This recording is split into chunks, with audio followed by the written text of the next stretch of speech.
and the Spaghetti Works project has plans for another $20 to $22 million building downtown where Meade's Corner operated at Douglas and Emporia. The Wichita Eagle reports TGC will demolish the former Meade space and use its parking lot to the west for a new mixed-use building to include offices, retail, and restaurants. Wichita police continuing to search for the hit-and-run driver after 2 patrol officers found a woman's body lying in the street near Harry and Hydraulic on Friday evening. The family of the victim identified her as 31-year-old Jennifer Self. Officials say she'd been hit by a vehicle around 7 o'clock Friday evening and died at the scene. KWCH-TV reports police found a decal from a Nissan at the scene and are asking anyone with information to call authorities. Area roadways in much better shape than they were this time yesterday, and no school closures to deal with this morning, just bitter cold. I'm Rick Everett. Now sports. The Kansas State Wildcats struggled from three-point line last night against Denver, hitting just 6 of 27 shots from beyond the arc. Kansas State is shooting at just 17.5% from three-point range. The Wildcats did defeat the Pioneers 64-56 at Bramlage Coliseum. Yesterday, when the AP poll was released, Duke had leapfrogged KU to take over the number 1 spot. The Jayhawks played last night against Vermont, getting an 84-68 win. Senior LeGerald Vick had a career-high night of 32 points, including a perfect line from beyond the three-point range. From the sports desk, I'm Doug Downs. Don't miss more ways to save on a new Bobcat compact track loader at White Star Machinery. Choose a cash rebate up to $10,000 or take advantage of 0% financing for 60 months with no payments for 90 days with approved credit. Put built tough, priced right Bobcat equipment to work and get peace of mind with our 2-year, 2,000-hour full warranty. Why wait? Start saving today. Check it out on our website, whitestarmachinery.com. White Star, get the job done.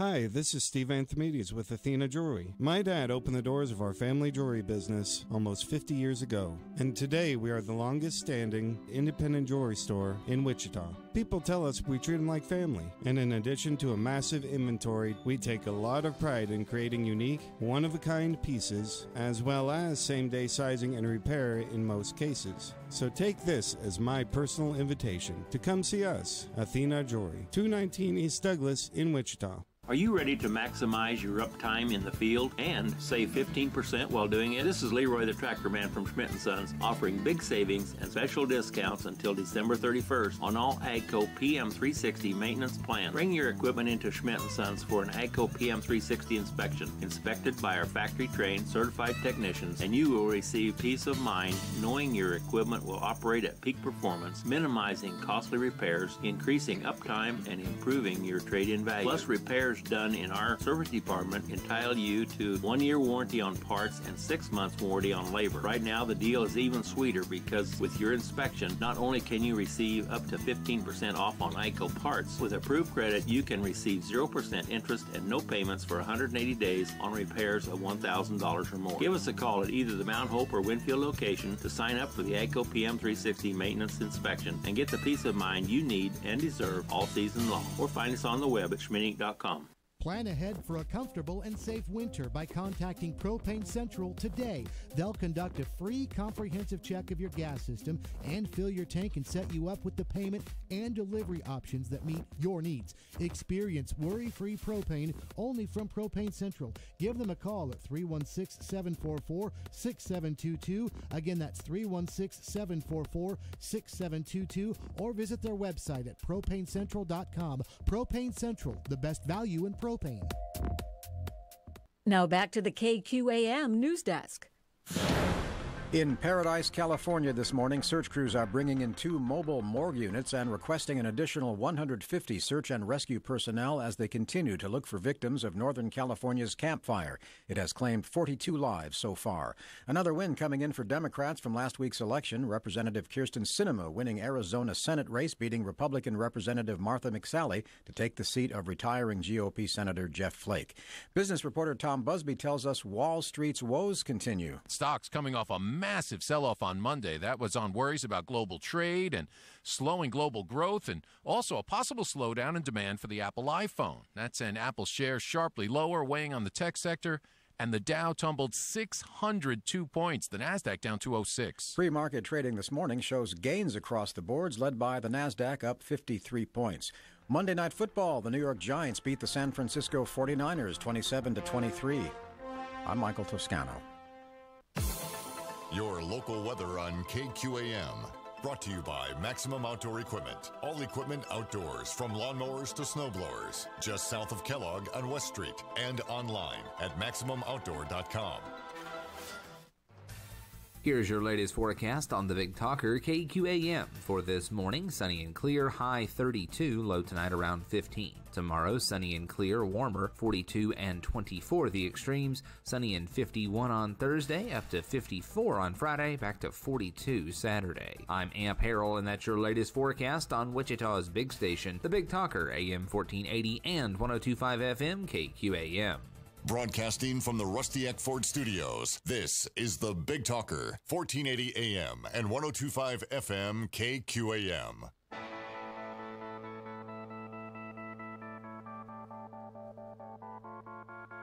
It's time for Reason. Now we can move forward and we can do something really fantastic here. If we can light the fire under our legislature, if we can get Republicans on board to do the right thing, to not play wishy-washy politics, to not coddle to the education special interests, maybe we can get our budget under control. We're now prepared to understand that everything we do, we have to do with a supermajority to override her veto, because she's going to veto just about everything that the legislature does. This is the Voice of Reason with Andy Hoosier. Then I'll get on my knees and pray. We don't get fooled again.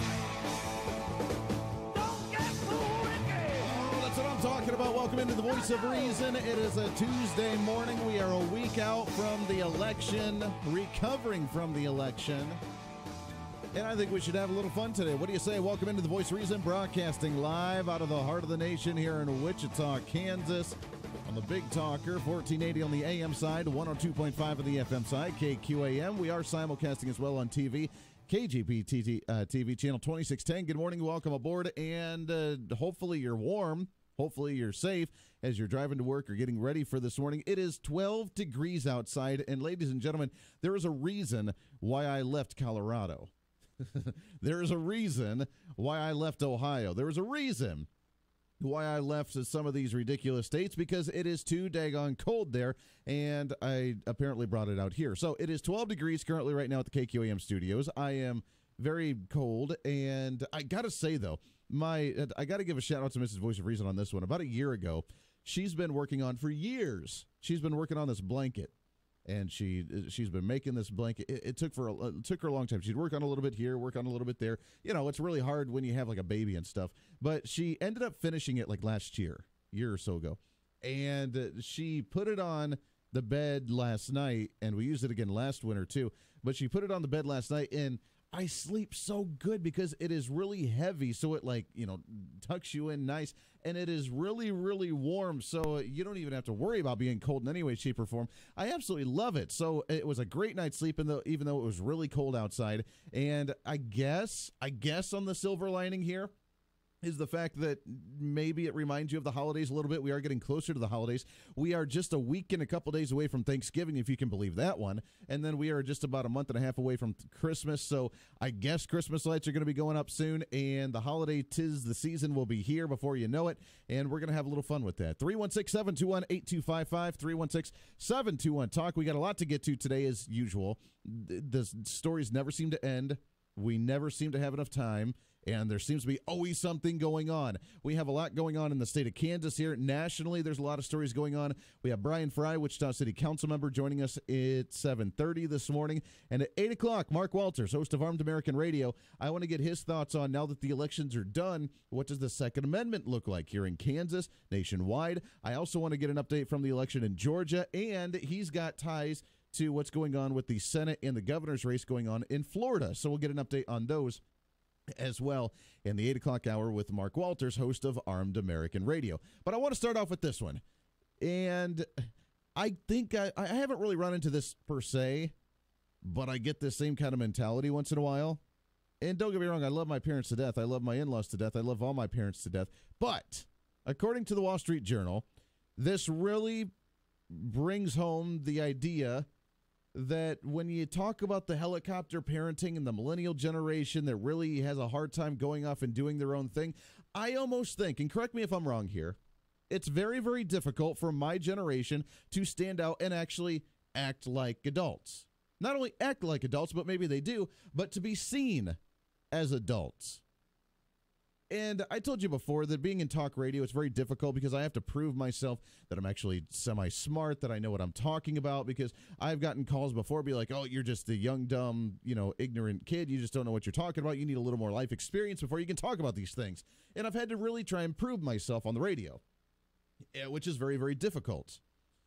But in other jobs as well, even just like office jobs, apparently my generation is still seen as the children. Now, disregard for 1 second the fact that a lot of them are still children because they still live with their parents and they dress like their kids and they do really wonky, ridiculous things, and they still have their therapy dogs and their adult coloring books.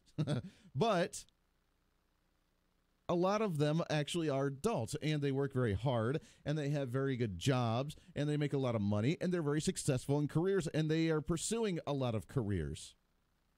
But they're still sometimes not seen as quite adults yet. Now, remember, the millennial generation goes up to right now like 36, 37 years old. I'm 30 years old. So we are in our 30s. And to me, I would consider that 30 would be an adult. I would consider that 25 would be an adult if you're actually on the right path doing your own thing. But sometimes that's just not the case. According to the Wall Street Journal, this really is derogatory, at least to me, as an adult trying to do my job if this happens. But apparently this happens all the time in California. As cornering your boss, snapping pictures at your desk, it's Take Your Parents to Work Day, where the parents of these children, quote-unquote children, adults that are working in their jobs, the parents like to come to the job and take pictures of them at their desk doing their jobs. Every so often, according to the Wall Street Journal, a gaggle of middle-aged visitors drift through the Santa Monica, California offices of Cornerstone On Demand, a cloud software company. They share, they point, and they take photos. Watching people take on the phone and tap out emails might not sound exciting, but it's a delight to this crowd as the parents are watching their children at work. All across the country, parents are turning up to offices to see what their adult offspring do all day, often as part of the Bring Your Parents to Work event. Companies see it as a way to please young employees who are close to their moms and their dads. Now, again, I love my parents. I love my in-laws. I love all my parents. I love my grandparents. I have taken my parents and my grandparents to my job one time, really. I mean, a couple of times, but it wasn't because they want to see what I do for work. It's because they wanted to see the radio studio, because it's kind of a unique job compared to like going to an office and sitting at an office desk.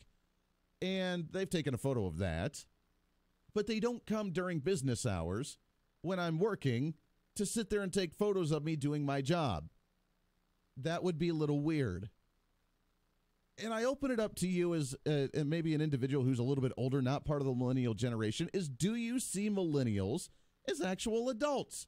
Because if you have your mommy and daddy coming to work while you're doing your office job and they're taking photos and they're watching you work to see how our precious little child has grown up and, oh, they're so cute and they're working so hard. To me, that's not actually considering them an adult. That is called helicopter parenting, and it drives me nuts. Why do you think that I live 10 hours away from any family? I love them to death. I want to be an adult. I want to do my own thing. I have my life going. I have my family to take care of. I do not need my parents showing up to work and seeing what I'm doing today because they want to come and think how cute it is for their little kid to actually be working. It doesn't work that way. And maybe this is just a generational thing. Maybe this has actually been going on for a long time. I don't know. Did your parents come to work at the factory if you were working, or if you were a truck driver? If it's, oh, hey, look at my cute kid. They're working today. Come on. Doesn't happen. That shouldn't happen. We're still teaching that mommy and daddy are there, which to me drives me nuts. I don't know. Again, I love my parents to death, but I don't want mommy and daddy to be right there all the time, especially to come to work and be like, oh, hey, you're working. Well done. Come on. 316-721-8255. Maybe I'm making a bigger deal out of this than I should, but it bothers me. Maybe it's because I live in that generation. I'm part of that generation where I'm trying really, really hard to step away from that generation, to not be part of that. But the attachment that people have to their parents sometimes is ridiculously close, which there's nothing wrong with that. But if the parents are the helicopter parents wanting to not only take care of them and walk them through life, but then to show up at their work when they're making a career for themselves, working up the corporate ladder, or they're trying to work just to get started or whatever, they're an adult. If you're 30 years old, you don't need your mom and dad actually going to work with you. Prosec Partners, a New York-based communications consulting company, has a very young staff, so it hasn't yet needed to take your child to work day, but they do have the Parents' Day. Family is part of the workplace. According to many of the spokespersons for the company, it's all blurred now. Hosting parents, however, can be a lot trickier than hosting pint-sized interlopers like the kids. You have to hope the stock is up to bring your parents to work day. Adam Miller, 49-year-old chief executive whose own parents often travel to watch him give clientele presentations, launched into an explanation of the company's business model. 49 years old! And he's got his parents actually coming to work with him to watch him give presentations. 49! Now, either you're really too crazy attached to your parents, or your parents don't know how to let go sometimes and let you do your own thing. Oh, the times we live in. The nurturing, the coddling, the not throwing you out into the world and say, hey, there you go, because I would much prefer that. 316-721-8255. I don't know. It bothers me. It bugs me. I don't like this. It drives me nuts. I think people are way too close to their parents sometimes, and their parents are way too coddling and way too helicopter-y to their kids, even at 49 years old, because we need to have our parents there. Let us do our job.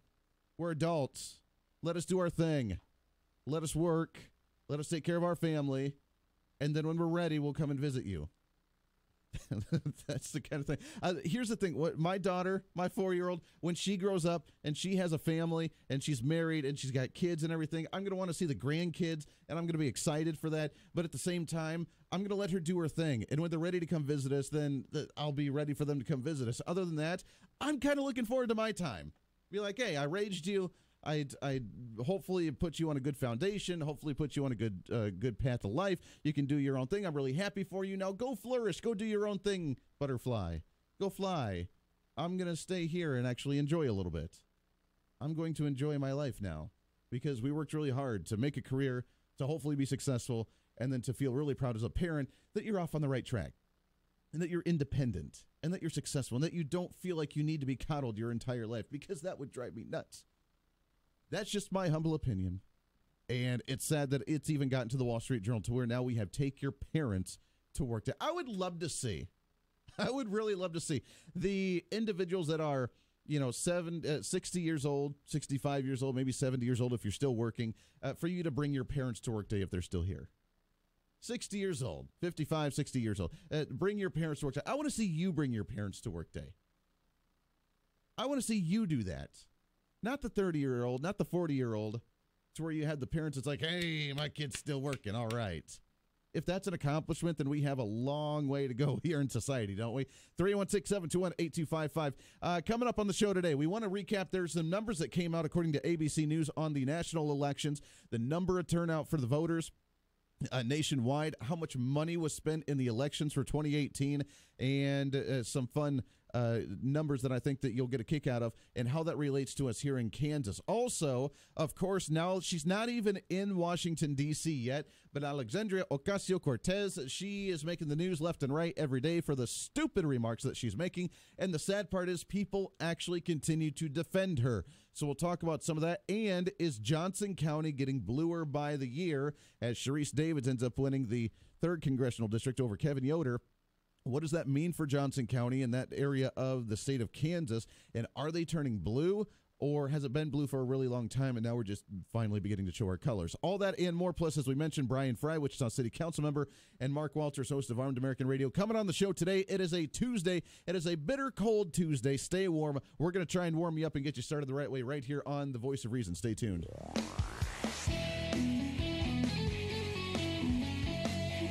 The Voice of Reason with Andy Hoosier.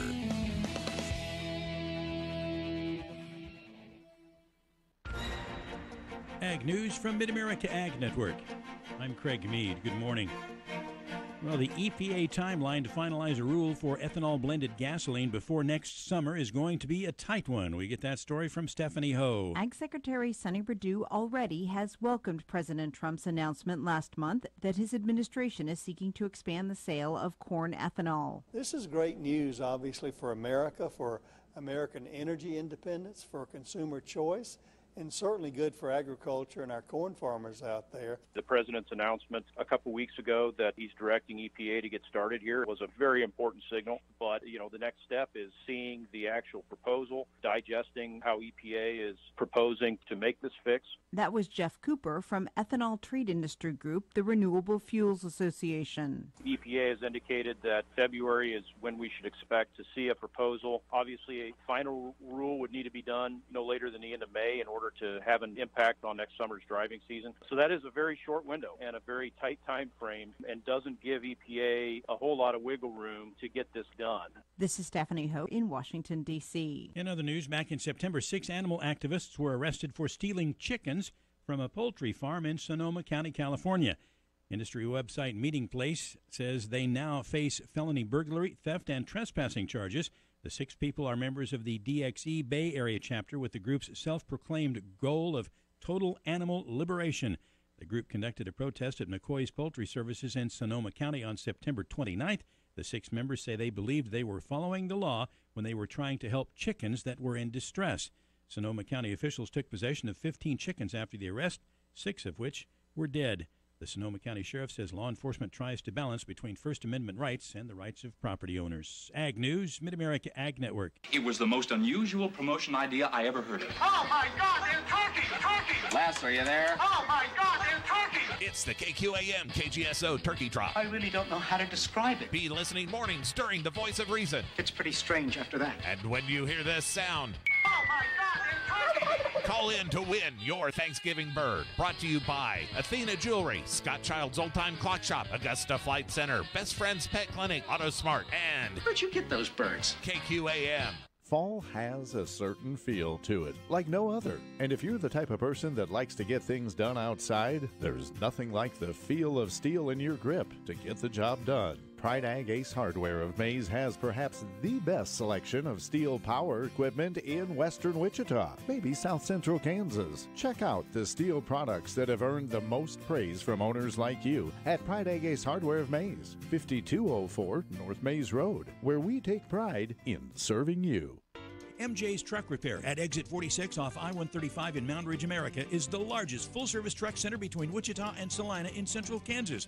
Truckers in the know already know, and ag people from miles around know they can turn to MJ's Truck Repair for repair and parts for their tractors, combines, and hay equipment. You construction types, listen up. Skid steers, backhoes, forklifts, bulldozers, and payloaders, MJ's of Mound Ridge is also your construction equipment parts and repair headquarters. Find MJ's on the web at mjstruckrepair.com.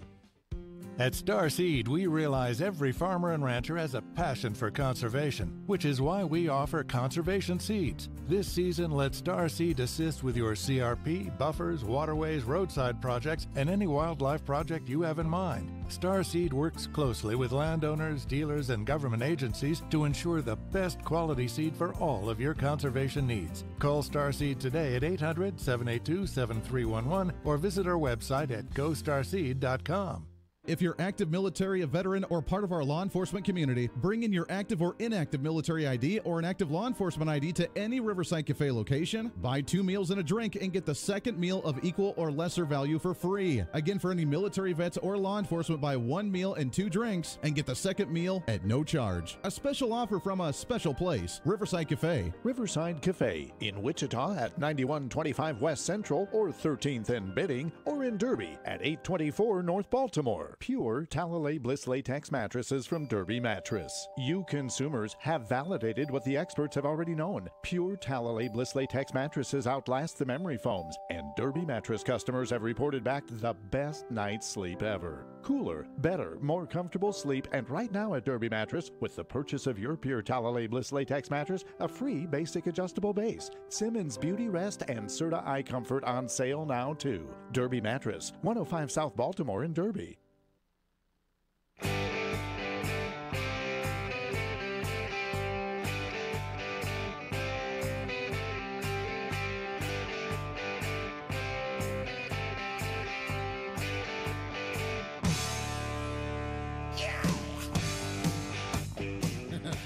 25 minutes past the hour. Welcome back in. I'm still thinking of the whole parents going to work thing. And how, oh, look at how cute our kids are working. Aren't they darling? Taking helicopter parenting to an entirely new level. It drives me nuts. I don't get it. I really don't. Again, I'm one of those more hands-off kind of parents of, hey, figure it out yourself. And, oh, hey, you put your hands on the burner. Don't do that again. You know, I mean, you tell them not to, but then if they do it, then they got to learn the hard way sometimes. And not that my daughter has done that yet. I don't know if she will or not. We've taught her very well, and she's very bright, and she's very smart, and we'll put things together and realize, hey, that's not a smart thing to do. But when she goes off to college, then obviously we're going to be here to help. And then once that, and she gets her job, then all the power to her. Good luck. Go do your thing. Go have fun. Go work hard. We've instilled in you the ideas of capitalism and conservatism to where you have the opportunity to go do whatever you want to do, go start a business, go kick some butt, go work up the ladder and be all you can be, as they say. And you know what I think? I'm trying to think of what she's going to be when she gets older. I really think she's going to be a constitutional lawyer. I do have to say, before she was born and she was still in the tummy, I would read to her every night, and we still read to her every night, but I would read to her every night while she was in there, and I would read Mark Levin's books. I would, the constitutional books. The Liberty Amendments is what I read to her before she was born. And I got to tell you, every time that I would read those books, she would start squirming and going all nutso. So I really think that, you know, she has some kind of sense of republicanism, conservatism, constitutionalism, that she's going to be aware of these things. And I really think that she's going to be a constitutional lawyer when she gets older. And let me tell you something, when she becomes a constitutional lawyer and she's fighting the EPA or she's fighting the federal government and she's trying to go to court and do these things, I'm not going to be the parent that's sitting in the courthouse listening to her give her presentation. Unless I'm covering it for the radio. There it is. See, 316-721-8255. I don't know. I think that we've taken this, and the concerning part that I have about this issue is because if we don't allow the individuals to be adults and to do adulting things and to act like adults and to have a little bit of that separation from the parents sort of thing, and I know if your parents are having a hard time with this, I get it. It's because you're like, oh, this is my baby. I get it. At the same time, let the butterfly fly. Because here's the thing. They become so dependent as the helicopter parenting mentality that the kids who are now adults who still see themselves as kids, you got to remember, the millennial generation, they don't consider themselves adults until the age of 30 because they're living with their parents still. They have crazy amounts of student loan debt. They're not on their feet yet. Many of them have not bought houses yet. They don't consider themselves adults. And we have to. We cannot continue to prolong adulthood until the age of 30 plus. I mean, pretty soon you're going to be 40 years old growing gray hair and be like, oh, I guess I'm finally an adult. That's not okay. Back in the day, you used to be an adult before you graduated high school. Many individuals that I know of, even including my grandparents, they didn't graduate high school. My grandma did. My grandpa did not. They didn't. They were out working by the age of 15. You were an adult. By the age of 16, you were a full-blown adult. You were ready to go, baby, and it was all on you to figure out how you were going to feed yourself every single day, how you were going to take care of certain things. That's what we need to get back to. Adulthood, responsibility, because then it trickles into the politics. You're not looking for someone to coddle you. You're not looking for your parents to take care of you. You're not looking for the government to take care of you. You're not looking for someone to hold your hand through the process. You're figuring it out on your own because you know no better, no other way. That's how you do it. You figure it out on yourself, by yourself. You do it yourself. And then you feel very independent. And when someone offers the help, you're like, yeah, I got this. That's conservatism. And if we continue to try and be the cute parents that look at the cute adult kid that's working today, oh, how nice. We're not teaching them to be adults. That's why I have a concern with this. Because then you look towards the coddling and someone to take care of you like the government. And welcome, ladies and gentlemen, to the young generation, the millennials, that are looking for the government for socialist free goodies to take care of them. Bottom of the hour news coming up. Lots more to get to. This is The Voice of Reason. Here's the latest from the KQAM News Center. More than a dozen coroner search and recovery teams have been looking for human remains from Northern California's Camp Fire that has killed at least 42 people. Correspondent Dan Simon tells us the work is hard on the searchers and victims' families. Many of the bodies were simply burned beyond recognition, so they're asking family members whom they suspect lost loved ones to provide DNA samples so ultimately they can identify the remains. High winds today are expected to fan the flames of the Woolsey fire near Los Angeles, threatening thousands more homes. That fire has killed 2 people. Last night, Democratic Representative Kyrsten Sinema was declared the winner in Arizona's U.S. Senate race, beating Republican Representative Martha McSally. Wall Street may recover some of yesterday's very steep losses today, with pre-market trading showing stocks making gains right across the boards. The New York Giants beat the San Francisco 49ers 27-23 in Monday Night Football. Both teams now have just 2 wins for the season. I'm Michael Toscano. If you or someone you know is struggling with addiction, please call this toll-free number right now, 800-390-9528. That's 800-390-9528. By calling your addiction team, you're taking the first steps to recovery. The help you need could be one call away. 800-390-9528. Make the free call now. 800-390-9528. Your addiction team is a third-party advertiser for various treatment centers and placement networks. Individual results will vary. Visit youraddictionteam.com/terms for more information. By the time that we got up there, his room was filled with smoke. The wind had blown and drifted the snow up against the side of my house, blocking the exhaust from my furnace. I heard the smoke alarm going off in my friend's apartment. Without the kid's smoke alarm, my son would not be here today. And had it not been for that carbon monoxide detector, they would come to school and not have their teacher there. I grabbed my fire extinguisher and put out the fire. Kidda makes technology that saves lives. Get these essential products at your local retailer today.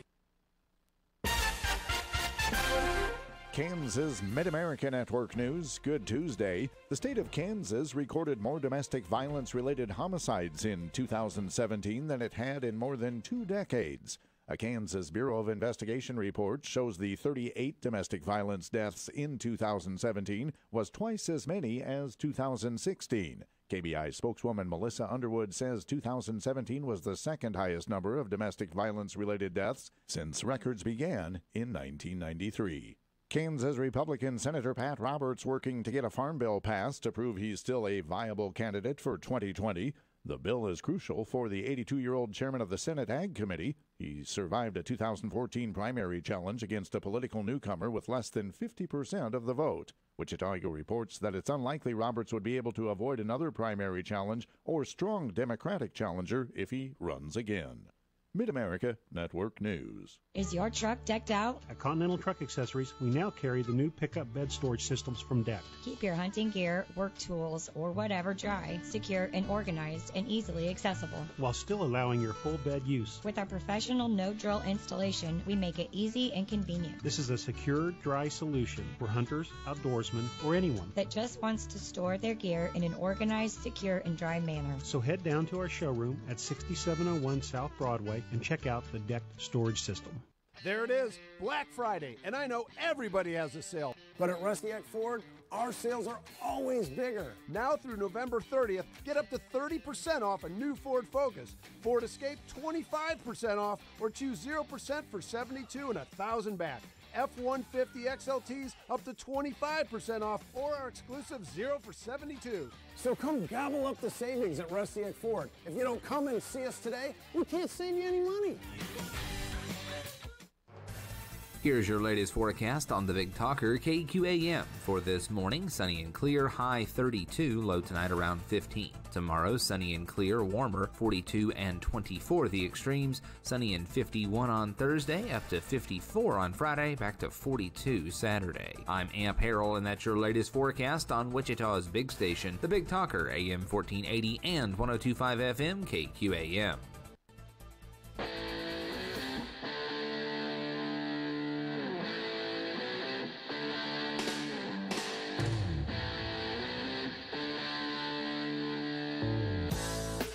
Patriotism is alive and well.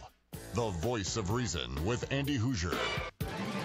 35 minutes past the hour. Welcome into the Voice of Reason. Good Tuesday morning to you. Starting off your morning better than a cup of coffee, a shot of espresso, even an energy drink right here on the Voice of Reason. It's an honor to have you along with us. By the way, we are on YouTube Live this morning as well, youtube.com. You can find KQAM Radio and subscribe to it. We have almost 40 people that subscribe to the channel, which is absolutely amazing, of the fact that it's only been up for like 2 weeks, a week and a half, 2 weeks, something like that. Go on there. It's very easy. Just find KQAM Radio on YouTube. You can subscribe to the channel. It'll notify you whenever we're up and live every morning. And then also it's easier for you to find if you want to go back and listen to the podcast. We don't have the other podcasts anymore, the vor.podbean.com. It may come back later, but we don't have that one anymore, just because it was expensive and I didn't want to pay for it anymore. And, you know, we didn't really see a growth in downloads for there because we had so many other options. We had the YouTube feed or the Facebook Live feed at the time, and people were just easier to go and just watch the video or watch the YouTube thing there. So you can go there. That's our podcast now is on YouTube. You can go to YouTube anytime, and you can watch the feed from any of the shows. We're going to keep like at least a good month's worth on there, if not more. So you can go on there. You can watch as many as you want to, and we appreciate when you do. So go to youtube.com, find KQAM Radio, subscribe to it. Also, we do post the YouTube live feed on Facebook every morning on KQAM's page, the Voice of Reason page every morning. So you can click on it, and it's very easy to hyperlink directly to the YouTube feed as it's going on. So we appreciate. Well, we almost have 40 subscribers already, which is really, really cool. Thank you for that. How neat. Let's go to the phones. 316-721-8255, 316-721-TALK line number 1. Good morning. What's your name? Hey, good morning, it's Deacon. Deacon, what's going on, sir? Man, it's a beautiful day. Well, if you like 12-degree weather. Well, it was 9 when I got up. Yeah, well, but you're moving around. You're active out there, so at least that keeps you relatively warm. Right? Yeah. That and like 5 layers of clothes. That too. That too. But, you know, I got to say, you brought it up just before the break, this, and it's been on the news, the Democrats coming back and winning these elections. Look, we know they're cheating. Sure. We know it, okay? Who's going to do anything about it? Well, at some point, look, they always say that everything comes out in the end, that if you don't tell the truth, what do they tell the kids? That if you don't tell the truth will come out in the end at some point. We will figure this out. Governor Rick Scott down in Florida has, and this is going to be news that Mark Walter's actually going to dive a little bit deeper into, but I don't know if you saw the news yesterday, ended up filing a lawsuit in Florida because of the county, that Broward County, that is having issues to where they've had issues before. Marco Rubio's talked about the shenanigans that's gone into that county in the past, and it's coming to fruition. They're all of a sudden starting to find more and more ballots out of the trunks of cars, and they're like, oh, by the way, we forgot to count these, and all of them are going towards the Democrats. So that is a concern. Now, the Rick Scott right now is still leading in the Senate race for the moment, but there's more still to be counted, and then they're going to do the recount, and it's going to be a really wishy-washy issue. It will come out in the end. Now, the media's come out and said, hey, there's absolutely no shenanigans going on here. There's no lies or manipulation, but come on. There's a lot of weird things happening, and we need to be concerned about it. And with the voter issue that we've had all around the country, where people are concerned about either the electronic voting machines, or they're concerned about voter ID and who's actually voting, or they're concerned about like Acorn that used to register dead people or kids that were too young to vote, or whatever the case was. This is a concern that's on people's minds, and the more stories we see like this, the more concern we have. Now, are we boots on the ground to really understand what's happening? No. But the fact that the Republicans are filing lawsuits down there because they are concerned about this means that we should be concerned as well, and it will come out in the end one way or another.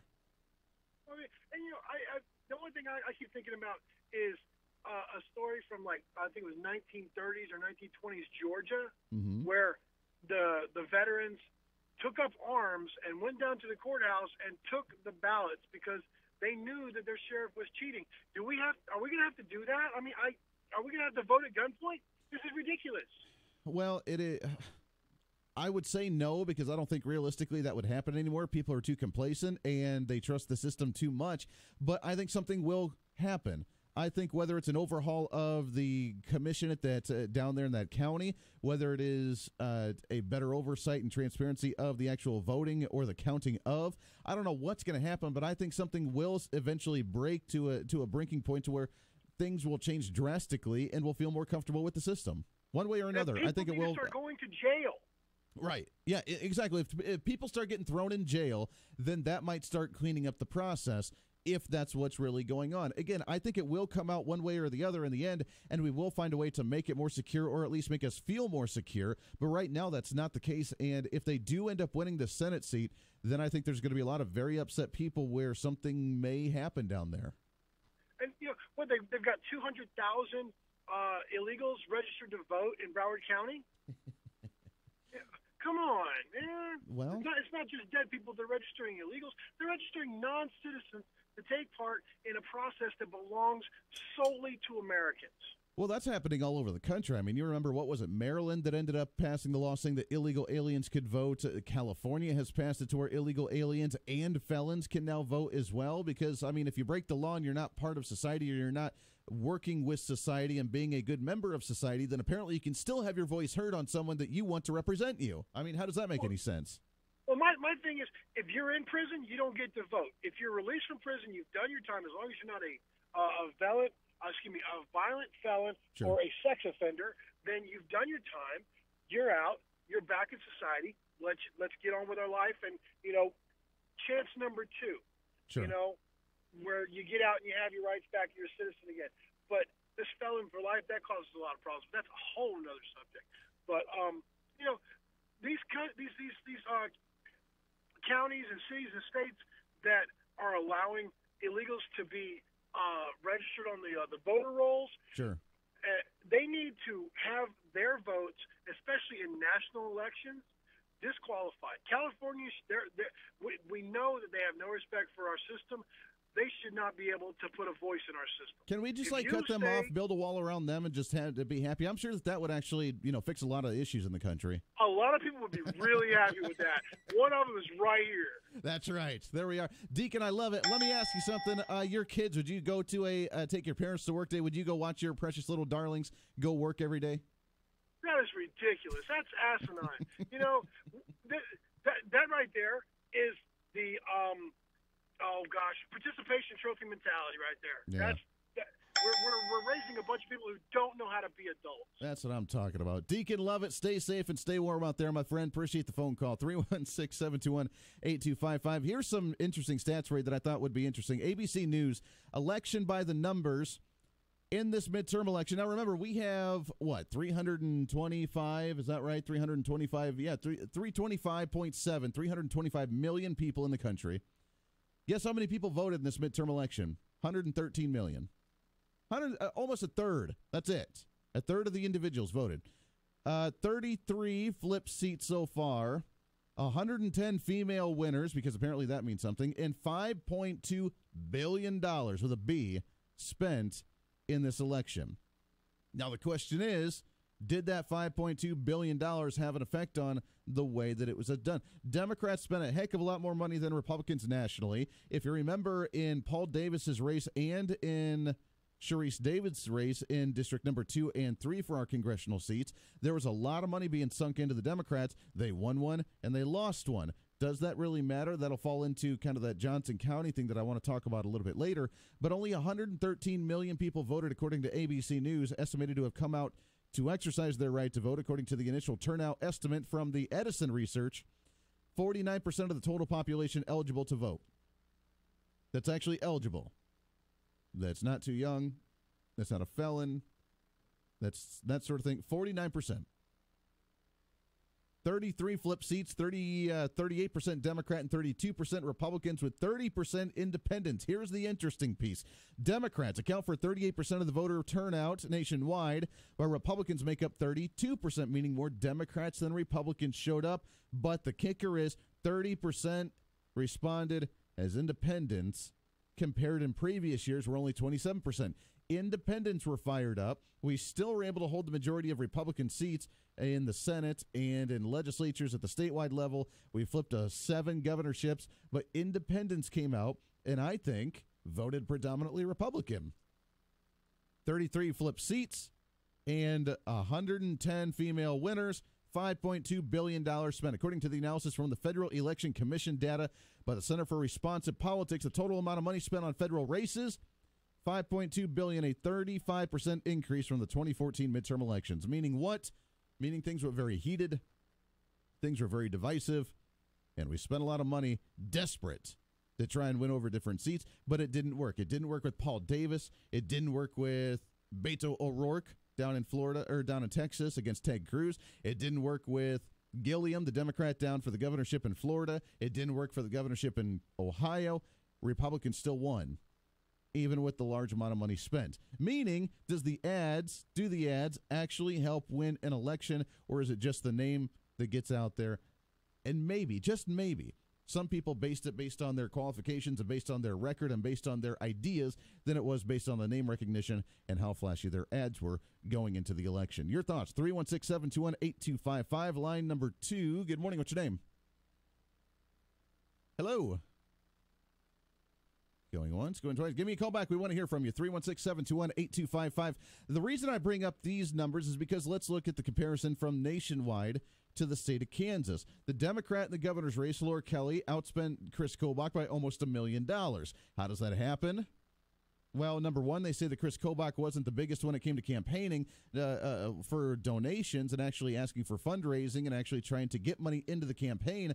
But how much money came in from outside of the state of Kansas to fund Laura Kelly because the Democrats were desperate to swing this state?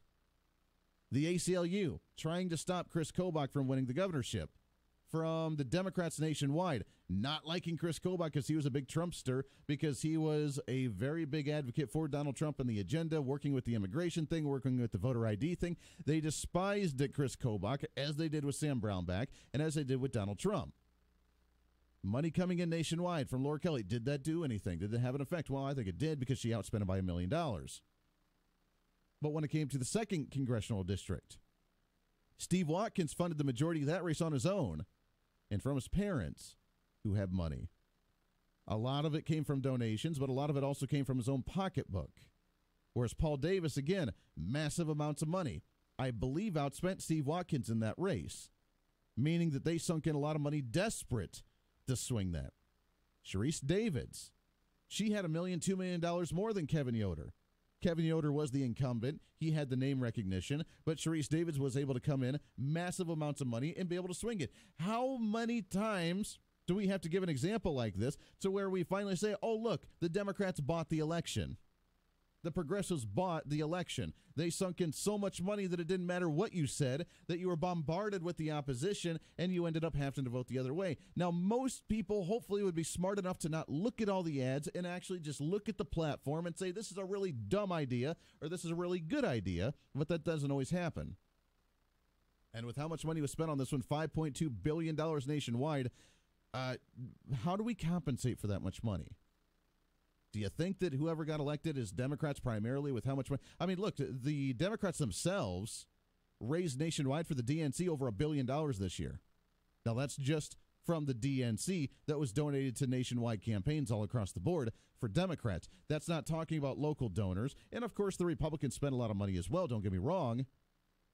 They spent a lot of money, too. But at the same time, the Democrats really bombarded the airwaves, both radio and TV and with everything, with a lot of money. Even the statewide Democrats here, who don't have a lot of money, they spent a lot of money trying to get Democrats elected, and they lost big time. They lost in the legislature. They won the governorship, but they lost the legislature badly. So do they feel like they were able to compensate for that amount of money? The amount of money Democrats sunk into their elections, does it really make you have the red flag pop up and say, who are they really representing here? I know James Thompson had made the comment about how he was so proud of a lot of the donations coming in locally. At the same time, he had a lot of money come in from outside of the state as well in this election and in the special election from last year, which is what kept him funded for the entire year when he had a full year staff. Why he did that, I don't know. Talk about being very inefficient and irresponsible with your finances. From the special election last year to the election this year, a full year of hiring full-time staff where they weren't even campaigning. To me, that's not the brightest way to actually spend your finance money. But nonetheless, you lost, and you got about as look, that race, by the way, the 4th congressional seat with Congressman Ron Estes and James Thompson. James Thompson really squeaked out about as many votes as he possibly can get in this district. And it was like a 60-40 difference almost. That's about the most amount of votes that as a progressive, as a far left progressive, that's about the most that you can actually probably squeeze out of this district. Your thoughts, 316-721-8255, line at number 1. Good morning, what's your name? Hello. Going once, going twice. All right, give me a call back. We want to hear from you. Not sure what's going on there. Maybe it's your phone, maybe it's our phone. I don't know, but give us a try back. We'll take a break. 10 minutes to the top of the hour. We got lots more to get to. We do want to sink in, if we're going to talk about education at the statewide level and Governor Laura Kelly and what's going to happen with the education finance, let's take a look at education finance and what it's taking right now in order to fund our educational system, the graduation rates, and the positive test scores that we're receiving. How much does it cost here compared to some of the other places? We'll do that and more right here on The Voice of Reason. Stay tuned. The Voice of Reason with Andy Hoosier. Market information from Mid-America Ag Network. A mixed day Monday in our ag futures markets. We saw some plus signs with corn and Kansas City wheat. Soybeans struggled on the day, and we saw mixed numbers all through the livestock complex. Looking at how things finished up on Monday, December corn up 1.5 at 371 1/4. March up 1 at 382 1/4. All three of the wheat markets were in the green. We saw some double-digit gains in Chicago. Minneapolis wheat was significantly higher. Kansas City trailed as far as the gains go, but we'll take the plus signs nonetheless. December KC wheat up 6 at 493 1/2. March Kansas City wheat up 6 1/4 at 515 1/2. So a pretty positive day for Kansas City wheat. As we pointed out, soybeans didn't fare all that well. November beans down 3.5 at 871 3/4. January beans down 3.5 at 883 1/4. December soybean meal steady at 305.60. January was up a dime at 307.50. Soy oil did quite well. December soybean oil 9 points higher at 27.71. January was up 9 points at 27.89. So a pretty positive day for soy oil, but the beans themselves and soybean meal could have seen better days. As far as the livestock numbers are concerned, fat cattle were down much of the day. The early contracts turned around, though, just before we got to the end. December live cattle, 114.92, up 35. Feb up 20 cents, rather, at 118 even. Now, most of the later months were in the red. November feeders down 62 at 118, make that 148.37. January feeders down 7 at 143.72. So all the later months in feeder cattle were in the red. Not necessarily the best day for cattle. December hogs up 75 at 56.55. February hogs up 202 at 61.52. So we did see some pretty strong positives in hogs while the cattle remained mixed. Market information from Mid-America Ag Network. It was the most unusual promotion idea I ever heard of. Oh, my God, there's turkey! Turkey! Les, are you there? Oh, my God, there's turkey! It's the KQAM KGSO Turkey Drop. I really don't know how to describe it. Be listening mornings during the Voice of Reason. It's pretty strange after that. And when you hear this sound, oh my God, there's turkey! Call in to win your Thanksgiving bird. Brought to you by Heartland Avionics and JD Aviation, Prime Auto Sales, Stephanie Carlson, JP Wygant and Associates, Davis Liquor Outlet, and Where'd you get those birds? KQAM. Authentic menu items prepared fresh 7 days a week. And recipes with a deep family heritage of excellence. Those are just two of the ingredients that make La Hacienda Restaurant the best of the best when it comes to real taste of Mexico. Conveniently located in West Wichita at 5905 West Kellogg, La Hacienda is proud to be this year's host of the Bishop Carroll Coaches Show, Monday evenings from 6 to 7. Daily menu or drink specials and dinner-friendly hours beginning at 11 a.m. daily. The real taste of Mexico, La Hacienda, 5905 West Kellogg. At Starseed, we're dedicated to providing our customers premium quality products and the sudden service they deserve. We've offered a diverse lineup of high-yielding seed for decades. We pride ourselves on flexibility, promptness, and superior products. Starseed is the one stop for all of your seed needs. Don't forget to ask about our custom blend packages. Call Starseed today at 800-782-7311 or visit our website at gostarseed.com. It's full of comic legends. What TV series featured Tinky Winky and Poe? To Catch a Predator. Wall-to-wall laughs. In Greek mythology, the goddess of virginity is who? Lying. It's the comedy game show. In reference to the drugstore chain, what does CVS stand for? Condoms, Viagra, and snacks. Watch all the comedy on Funny You Should Ask. Weekdays at 2 on Fox, Kansas. Jewelry Savers is rapidly approaching 50 years, serving the Wichita and South Central Kansas area. Jewelry Savers takes pride in supplying the different generations of all their sparkle needs, whether it's the best in custom jewelry designs, a collection of some of Kansas' most sought-after bridal jewelry, or quality repairs that you know are done right, in many cases with next-day turnaround. It's all the sparkle you'll ever need. Jewelry Savers at K96 and Greenwich Road. Pure Talalay Bliss Latex mattresses from Derby Mattress. You consumers have validated what the experts have already known. Pure Talalay Bliss Latex mattresses outlast the memory foams, and Derby Mattress customers have reported back the best night's sleep ever. Cooler, better, more comfortable sleep, and right now at Derby Mattress, with the purchase of your Pure Talalay Bliss Latex mattress, a free basic adjustable base. Simmons Beauty Rest and Serta Eye Comfort on sale now too. Derby Mattress, 105 South Baltimore in Derby.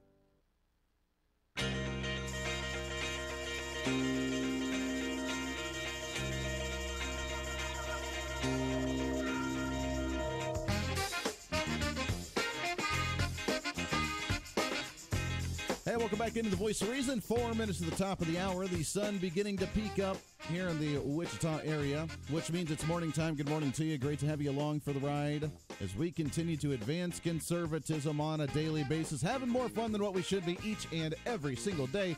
According to the Daily Wire, toxic masculinity, if you remember, not allowed to have masculinity. You drink energy drinks, you probably have masculinity. You're a male trying to appease the female gender, then you're probably way too masculine in society. But the new study claims, according to the DailyWire.com, that male individuals who play video games perpetuate techno-masculinity.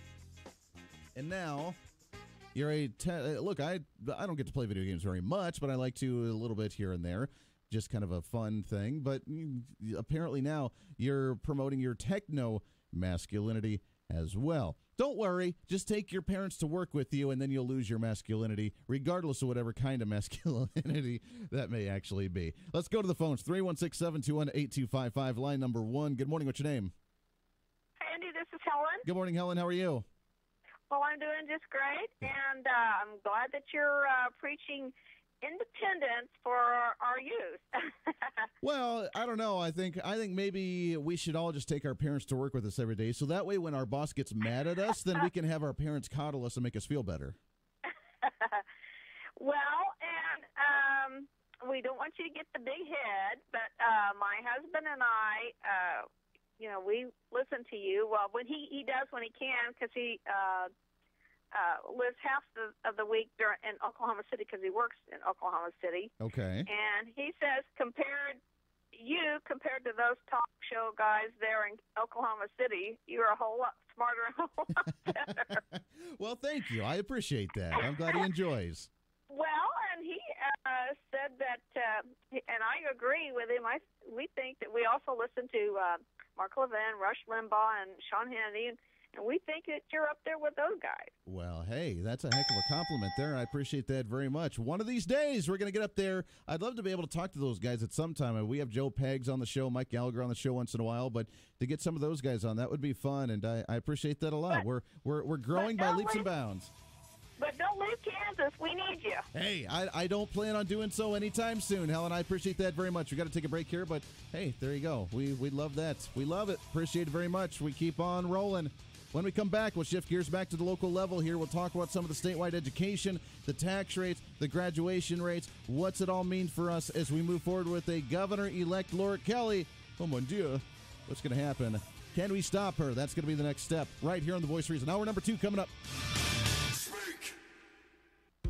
At Starseed, we're dedicated to providing our customers premium quality products and the sudden service they deserve. We've offered a diverse lineup of high-yielding seed for decades. We pride ourselves on flexibility, promptness, and superior products. Starseed is the one stop for all of your seed needs. Don't forget to ask about our custom blend packages. Call Starseed today at 800-782-7311 or visit our website at gostarseed.com. Fall has a certain feel to it, like no other. And if you're the type of person that likes to get things done outside, there's nothing like the feel of steel in your grip to get the job done. Pride Ag Ace Hardware of Mays has perhaps the best selection of steel power equipment in western Wichita, maybe south central Kansas. Check out the steel products that have earned the most praise from owners like you at Pride Ag Ace Hardware of Mays, 5204 North Mays Road, where we take pride in serving you. Broadcasting from the Rusty Eck Ford Studios. Rusty Eck Ford, family owned, customer friendly. This is the Big Talker, 102.5 FM and 1480 AM, KQAM, Wichita proud. It's time for your latest news from the KQAM News Center. Brought to you by Phil's Coins, Kansas's largest coin dealer at 9344 West Central. Phil's Coins, buying, selling, and trading with honesty and integrity. Good Tuesday morning. The California man accused of making a hoax phone call that led Wichita police to fatally shoot an unarmed man last year will be in federal court today to enter new pleas. 25-year-old Tyler Barris has a change of plea hearing in U.S. District Court. He was indicted for conspiracy to make a false call, cyberstalking, and other crimes related to the hoax call. The same hearing will also take up cases initially filed in California and the District Court of Columbia related to other fake calls and threats. Barris still faces a January trial on a separate state charge of involuntary manslaughter. More changes are on tap for downtown Wichita. TGC Development Group, a partner in the Spaghetti Works project, has plans for another $20 to $22 million building downtown where Meads Corner operated at Douglas and Emporia. The Wichita Eagle reports TGC will demolish the former Meads space and use its parking lot to the west for the new mixed-use building to include offices, retail, and restaurants. The auction for the Starlight Drive-In that was supposed to take place today has been postponed until further notice by request of the owners.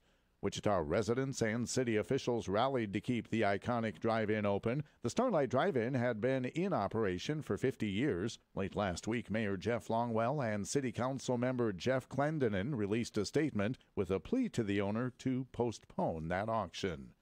Wichita police continuing to search for a hit-and-run driver after two patrol officers found a woman's body lying in the street near Harry and Hydraulic on Friday evening. The family of the victim has identified her as 31-year-old Jennifer Self. Officials say she had been hit by a vehicle around 7 o'clock Friday night and died at the scene. KWCH-TV reports police found a decal from a Nissan vehicle at the scene and are asking anyone with information to call authorities. From the news desk, I'm Rick Everett. Now with sports, Doug Downs. Kansas State continued to struggle from beyond the three-point line this season, shooting just 6 of 27 last night against the Denver Pioneers. Kansas State did get out of Bramlage with a win at 64-56. The Kansas Jayhawks, after getting leapfrogged by Duke yesterday to take over the number 1 spot, played Vermont last night. Kansas won the game 84-68. The Chiefs are in final preparation for their game against the Rams. Andy Reid loves having the extra day of prep time. Give the guys an opportunity for an extra day here to heal up and gives the coaches an extra day to continue to work on a good football team that we're playing. From the Sports Desk, I'm Doug Downs. Croft Lumber of Heston. Project expertise from start to finish. At Croft Lumber, you'll experience big box store selection with Heston owned and operated pride in serving you, the customer. Quality Anderson and Marvin windows, Anderson and Larson storm doors, the full line of custom kitchen cabinetry from R.D. Henry & Company. And Croft Lumber has the full Milwaukee tool line. Croft Lumber, where service is their specialty and delivery within a 50-mile radius is absolutely free. Croft Lumber of Heston. Whatever your business, count on EMC Insurance, because our business is protecting your business. EMC Insurance Companies has the knowledge and expertise to provide you with the right insurance coverage options. And when you insure your business with EMC, you receive the added value of our free loss control services, no matter the size of your company. Contact your local independent insurance agent and ask about insurance from EMC. In Wichita, call WEJ Insurance at 265-6241. Where did the summer go? Hi, this is Charlotte Kennedy Tire. Suddenly it's time for back to school and football. This is also a good time to make sure you're ready for the coming seasons and the weather they bring. Could be a set of our super safe Michelins for Mom's Taxi, or our sporty line from BF Goodrich that look great and handle even better, or a set of our Uniroyal tires for the student on a budget. Whatever fits your driving needs, Kennedy Tire and Auto Care Center has the right tire just for you. So call 945-7131 or come by 3250 West 13th Street North. Kennedy Tire and Auto Care Center, your friend in the tire business. The latest news from the Big Talker, KQAM. More than a dozen coroner search and recovery teams have been looking for human remains from Northern California's Camp Fire that has killed at least 42 people. Correspondent Dan Simon tells us the work is hard on the searchers and victims' families. Many of the bodies were simply burned beyond recognition, so they're asking family members whom they suspect lost loved ones to provide DNA samples so ultimately they can identify the remains. High winds today are expected to fan the flames of the Woolsey fire near Los Angeles, threatening thousands more homes. That fire has killed 2 people. Last night, Democratic Representative Kyrsten Sinema was declared the winner in Arizona's U.S. Senate race, beating Republican Representative Martha McSally. Wall Street may recover some of yesterday's very steep losses today, with pre-market trading showing stocks making gains right across the boards. The New York Giants beat the San Francisco 49ers 27-23 in Monday Night Football. Both teams now have just 2 wins for the season. I'm Michael Toscano. Your local weather on KQAM. Brought to you by Derby Mattress. No dancing animals, no gimmicks. Your locally owned hometown mattress store at 105 South Baltimore in Derby. Here's your latest forecast on the Big Talker KQAM. For this morning, sunny and clear, high 32, low tonight around 15. Tomorrow, sunny and clear, warmer, 42 and 24 the extremes. Sunny and 51 on Thursday, up to 54 on Friday, back to 42 Saturday. I'm Amp Harrell, and that's your latest forecast on Wichita's big station, the Big Talker, AM 1480 and 102.5 FM KQAM. At 7:06, it's currently 13 degrees.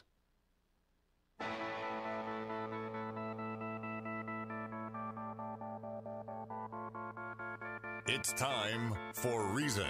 Now we can move forward and we can do something really fantastic here. If we can light the fire under our legislature, if we can get Republicans on board to do the right thing, to not play wishy-washy politics, to not coddle to the education special interests, maybe we can get our budget under control. We're now prepared to understand that everything we do, we have to do with a supermajority to override her veto, because she's going to veto just about everything that the legislature does. This is the Voice of Reason with Andy Hoosier. Then I'll get on my knees and pray. We don't get fooled again. Don't get fooled again. Yeah, that's what I'm talking about. Welcome into the Voice of Reason, hour number 2, and the Voice of Reason broadcasting live out of the heart of the nation here in Wichita, Kansas on the Big Talker, 1480 on the AM side, 102.5 on the FM side, KQAM. We are simulcasting on TV as well, KGPT TV channel 2610. Good morning. Welcome aboard. It's great to have you along for the ride on a Tuesday, on a very cold Tuesday. It's gone up, 1 degree, baby. 1 degree. Yeah. Currently 13 degrees here in the KQAM studios. It is cold this morning, but yet we're still here. It makes the airwaves and the radio waves very crisp for you, so hopefully you're getting a decent signal this morning as we broadcast to you each and every morning, advancing conservatism, recapping elections, getting you pumped up, getting you educated. Here's the issue. And yesterday we were talking, as you know, working with the Sedgwick County Republican Party. We're working on a new board, and I've been asked to run with the board team members, to run as the treasurer, to try and get involved with the Sedgwick County Republican Party more, and we're doing that. We had a coffee yesterday, which we have one more tomorrow at noon if anybody wants to join before the election on Thursday night for all the precinct and delegates, precinct members. But yesterday we had a coffee, and we chatted with some individuals, and it was a lot of fun. We love being able to do so, and one thing that was brought up was that, hey, we asked what we could do as a county party, and someone mentioned, what we need to do is we need to work on educating individuals more in the community, educating more, because the lies that Laura Kelly spread during the campaign about education are false, obviously, because they're lies. And I have the numbers. We've seen the numbers. We've read the numbers over and over and over, and I'm going to do it again here. We need to educate more. When they say that the Republican Party is not inclusive for anybody other than just the closed-minded, white supremacist, male, toxic masculinity, whatever, that's not the case at all. Conservative values mean that we just accept everybody. We accept everybody based on their religion, based on their sexual orientation, based on their gender, based on their race, based on whatever. We accept anybody. All you have to do is believe in conservative principles, which is you are independent. We joked about the last hour about the parents that take your parents to work day, because still we have helicopter parents, and you're not very independent on your own if you're still taking your mommy and daddy to work with you and taking pictures of you while you're doing your work because you're 35 years old, you're an adult, and you still can't get away from your parents. That's a problem.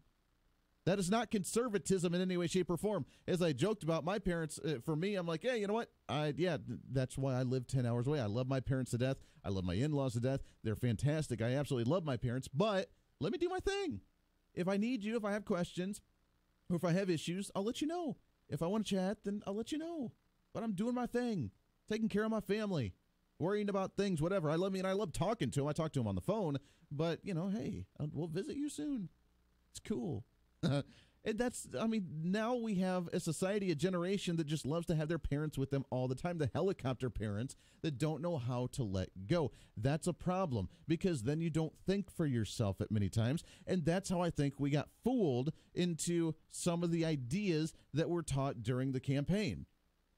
So what we need to do is we need to work on education. Educating. Here's one for you. According to Reason.com, California Teachers Union opposes paying teachers more because it would introduce too much competition into the public schools.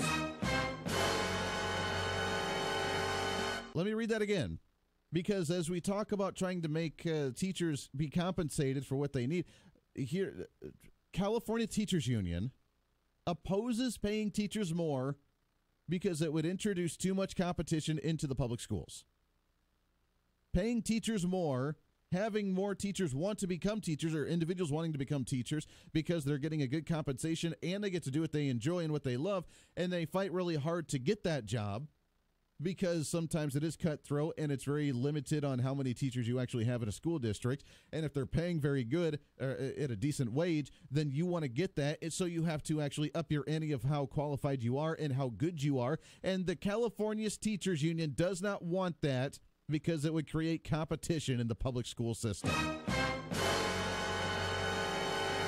Let that sink in for just a second as we talk about maybe, just maybe, that could be infiltrating and doing something here as well in the state of Kansas. The teachers union, the ones that say, oh, we didn't like Trump's tax cut because you're getting rid of the tax write-off for teachers who are sinking money into the classroom to buy resources, to buy the wallpaper, or to buy the Kleenex bottles, or to buy the Clorox wipes, or to buy stuff in the classroom. And how dare you, Trump and evil Republicans, get rid of that tax write-off? Instead of saying, oh yeah, why are you paying for that in the first place? Hello, school district, why aren't you covering this? You have record amount of operational cash reserves sitting in your operational banks, just waiting to be used, that you're not using. You refuse to use it. And then you say that you don't have money for teacher salaries while you are giving administrative pay raises. While you create, for example, the Wichita School District Superintendent, $312,000 plus end-of-the-year bonuses. Hey, we don't have any money. Had to hire a new deputy superintendent. Oh, no, we don't have any money. AstroTurf grass, AstroTurf on your practice football fields. Hey, no, we don't have any money. Bistros, coffee shops in your administrative buildings. Oh, that's fantastic. We don't have any money, though, for the teachers. We don't have any money for the classroom. Oh, yeah, by the way, Laura Kelly talked about the Sam Brownback cuts that happened in education. Not true. Not true at all. In 2008, state aid for education. Again, we're going to educate, so here's the numbers for you. The legit numbers, hat tip to Kansas Policy Institute, that are non-biased, that are nonpartisan, that just literally go through the budgets and give you the numbers. Here they are. In 2008-2009 school year, state aid for the educational system in the state of Kansas, $3.2 billion, $3.28 billion. That was 2008-2009.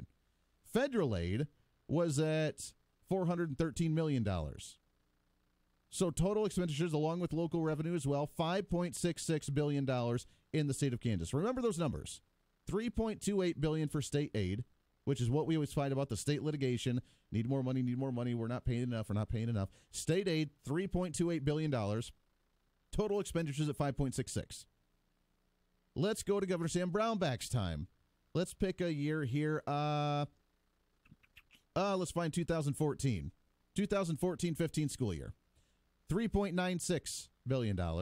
Went up from 3.2. Oh, yeah, I thought we had a cut. No, wait a second, we didn't. We actually went up from 3.28 to 3.98, or 3.96 in state aid from 2008 to 2014. Oh, yeah. Craziness, right? Total expenditures went from $5.66 billion to the 2014 school year at $6.07 billion. Well, wait a second. I thought it went down. No, okay. It went up. Just to make sure. Let's go a little bit further down the road here, shall we? Let's go to 2015, $3.95 billion.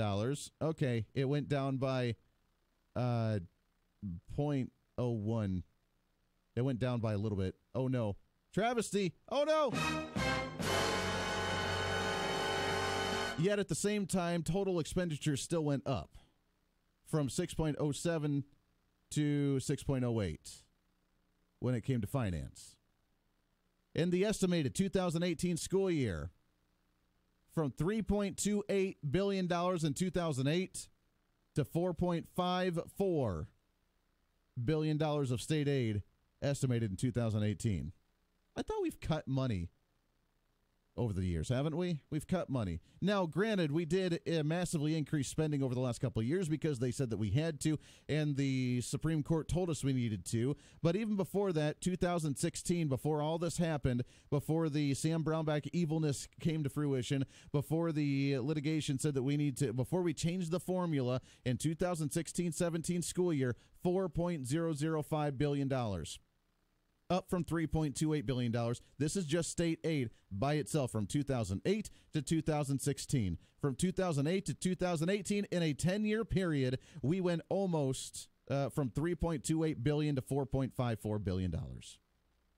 Total expenditures in our educational system, $5.66 billion in 2008 to 2018, estimated of $6.75 billion. Tell me where the cuts have been. Let's talk about per pupil spending, shall we? It's topped over $14,000 per pupil in order to get the graduation rates that we currently are as a whole. Now, if you talk to one of the school board members, they'll say, well, I mean, it doesn't really matter. The money goes to certain allotted areas, and we can't do anything about the teacher pay because when we get it, it's specified to go to certain places, and the general pool, we can't really apply. We have to apply to this and to that, and it just doesn't make any sense. And, yeah, we've seen cuts. The money went down, actually, which is just not true. But if you spread the money out and you look at it per pupil for the efficiency of our spending, per pupil funding tops $14,000 in the state of Kansas. This was written as of November 9th, 2018 from the Kansas Policy Institute. $14,000 per pupil. Now you look at some of the other states, and one of the examples that we've looked at is like the state of Florida, where it's $10,000 per pupil, a little bit cheaper, a little more efficient, and oh, by the way, their graduation rates are a lot higher than ours. Oh, by the way, their test scores are a little bit higher than ours. Which means that it doesn't matter how much money we've spent. It doesn't matter how much we sink into it. It's the fact that we are inefficient, like a normal government agency. It is government schooling, by the way. But we don't have any competition in the market. You're not allowed to take your kid outside of the district that they live in. There are very few magnet schools that actually give you other opportunities and options.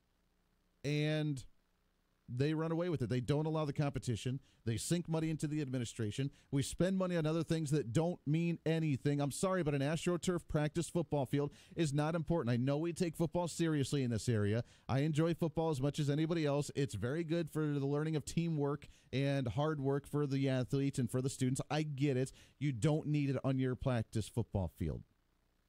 We don't need to spend money on that. I'm just saying. 316-721-8255. Where are the cuts? Where are the cuts? Because I don't see them.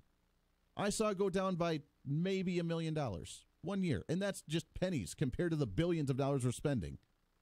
Where are the cuts, Laura Kelly? Where are the cuts, Democrats? Where are the cuts, Teachers Union? Where are the cuts, local school board, when you say that you have zero money to take care of the children, to take care of the teachers, and that you are threatening to shut down the schools because you don't have enough, so therefore you're going to sue us with our own money to get more money from us because we didn't give you enough?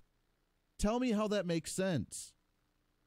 Again, When you hear it over and over and over, it's called the cognitive bias the Democrats love to have, that even though the facts prove you wrong, you have your opinions and you stick to them regardless of whether they're right or whether they're wrong, because you have your bias against them. You have biased progressives against Republicans who actually have the facts, who actually have the truth. When we're spending $14,000 per pupil, that is not efficient spending. When spending's gone up massively over the last 10 years, and you say that there's been cuts, when you say it enough times, people begin to believe it. Go to a random stranger on the street and do the street interviews and ask them if we're spending enough money on education. They're going to say no, and thank goodness we got Laura Kelly in as the governor, because then she's going to actually focus on education when it's gone up massively over the last 10 years. Massively. But yet they don't want to see that. 316-721-8255. Let's go to the phones, get your phone calls here, shall we? Line at number 1. Good morning. What's your name? It's Jim. Hey, good morning, Jim. How are you? Oh, I'm cold as I was scraping the ice off the car for my wife. Ugh, yeah, it's a cold one. Anyway, I can tell you exactly where the cuts are. Where are the cuts? In the taxpayer's jugular. Oh, well, yeah, there it is. Where you actually get to keep your money, yeah, that's a cut, where you get to keep less of your paycheck. I have a suggestion for you. Yes. You need to link the WKRP Turkey episode on your YouTube page. Oh, yeah, there, we could do that. We could share that one, yeah. I'd be willing to bet that half the people in your listening audience have never seen that WKRP episode. Ah, that's a good point. Maybe some people are like, a turkey drop? What the heck are they talking about? You're right. Yeah. And for those that don't remember, you're right. It was a fun skit that they did back in the day. It's a marvelous show. Absolutely. And we've been able to carry on that tradition here with our turkey drop. But you're right. Maybe we should share that original video. Marlowe. Well, that is true. I mean, I'm close. Come on. What do you think? But you're a Turk. But you may be a Herb Tarlick. Well, there we go. I love it. Jim, I appreciate the call, my friend. Stay warm out there for sure. Line number 2, let's go to it here. Good morning. What's your name? Good morning, Andy. This is Carl. Carl Peter John, how are you? I tell you what, I got to take a break here real quick, so hang on the line. Don't go anywhere, but I want to give you some time to be able to talk. So hang on the line. Don't go anywhere, but got to take a break. 21 minutes past the hour. We got some other calls on the line as well. Educational funding. If you want to talk about it, let's talk about it, baby, because you know what? The lies are not going to happen anymore. We're going to continue to educate, and as the numbers come out, we'll relay them to you to where there's no shenanigans. There's no manipulating. These are the numbers. These are the facts, and you can't alter them. This is the Voice of Reason on a Tuesday. Stay right here. This is the Voice of Reason with Andy Hoosier. Ag News from Mid-America Ag Network. I'm Craig Mead. Time is of the essence when it comes to reaching a bilateral trade deal with Japan. That's according to United States Chief Ag Negotiator for the United States Trade Representative's Office, Greg Dowd. He says Japan is working on other deals and the U.S. cannot afford to be left out. They're absolutely a critical market for us when it comes to beef, pork, and poultry. And we've got a real challenge here in that Japan has deals that are going to enter into place soon with Australia and Canada. And I believe it's about April of next year they have a deal coming with the European Union. And so we've got to move quickly here. We're going to not have the same level playing field. Those countries are going to have lower tariffs into Japan than we are. And we recognize that and plan to address that as quickly as we can. Dowd says with Trade Promotion Authority timelines, the goal is to begin negotiations with Japan at the beginning of next year and have them completed by about March. In other news, rural population is growing again. The decline in the nation's rural population first began in 2010 before reaching its lowest level in 2011 and 2012. Rural areas lost nearly 62,000 residents that year alone. However, since then, it's begun to reverse. The Economic Research Service at the United States Department of Agriculture made that announcement in its annual report titled Rural America at a Glance. As recently as 2016-17, the ERS says rural counties added population for the first time this decade due to people moving in as the economy improved. The rural unemployment rate peaked at 10.3% in 2010, and that's been dropping steadily since then to 4.3% in 2017. After peaking in 2013, rural poverty rates across all racial and ethnic groups have also declined since then. However, the overall graying of rural America is still continuing. Ag News from Mid-America Ag Network. What happens when 4 legacy seed brands converge their paths into one? You create a stronger hybrid. Curry, Prairie Brand, New Tech, and Hogemeyer standing together as one. Committed to serving the Western Corn Belt, backed by the world's largest U.S.-based research and development engine. 4, now standing together as one Hogemeyer Hybrids with deep roots and shared vision. See how we've grown at therightseed.com. You can find out why Pizza John's is the choice for pizza in Derby for over 44 years. Pizza John's in Derby, the original purveyors of round meals and flat snacks, is more than just pizza. Lunches include salads, spaghetti complete with garlic bread, and Pizza John's of Derby is the hoagie headquarters of South Central Kansas. Dine in or carry out. Delivery after 5 p.m. by simply calling 788-2011 or quick and easy online at pizzajohnsderby.com. Pizza John's. American Family Insurance offers you the protection you need to pursue your dreams, even if you take a couple of wrong turns. At American Family, we know your car is more than 4 wheels that get you from point A to point B. It's freedom to pursue the things important to you, which is why you'll want to make sure you have the proper protection. To learn more, get a quote. Contact local American Family agent Brad Woody at 265-6200. American Family Insurance. American Family Mutual Insurance Company SI and its operating companies. 6000 American Parkway, Madison, Wisconsin, 53783. Pure Talalay Bliss Latex mattresses from Derby Mattress. You consumers have validated what the experts have already known. Pure Talalay Bliss Latex mattresses outlast the memory foams, and Derby Mattress customers have reported back the best night's sleep ever. Cooler, better, more comfortable sleep, and right now at Derby Mattress, with the purchase of your Pure Talalay Bliss Latex mattress, a free basic adjustable base, Simmons Beauty Rest, and Serta Eye Comfort on sale now too. Derby Mattress, 105 South Baltimore in Derby.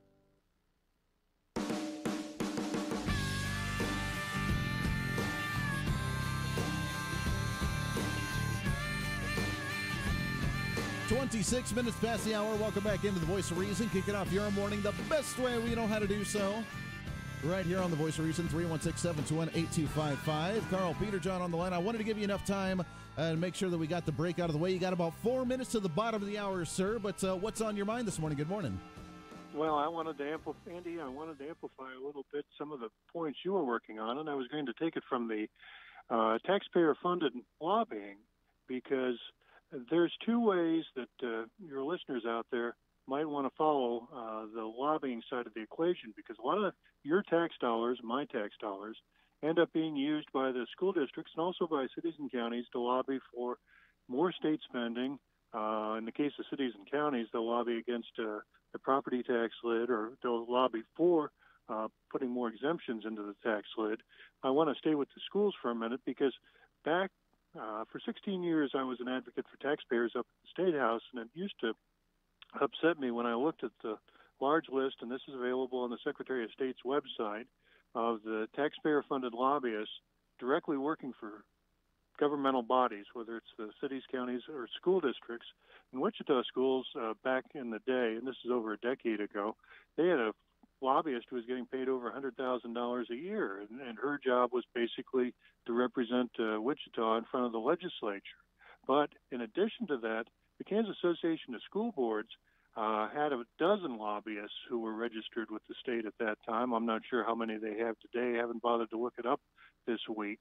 But that information is available online, and that's why one of the games that has been also played is, if people ask about funding for the schools, they'd say, well, state-based aid hasn't changed, or it's diminished, or it's only about $4,000 per pupil. And that's why the Kansas Policy Institute, using the Kansas State Department of Education funding numbers, has provided an invaluable service, Andy, because what they have done is basically allowed folks to get the information. The State Department of Education had it out there, but you had to really dig for it. Sure. And the Kansas Policy Institute's put it in a much more user-friendly format, and you can find out how much your school's spending in aggregate, because we're in an interesting situation with Obama.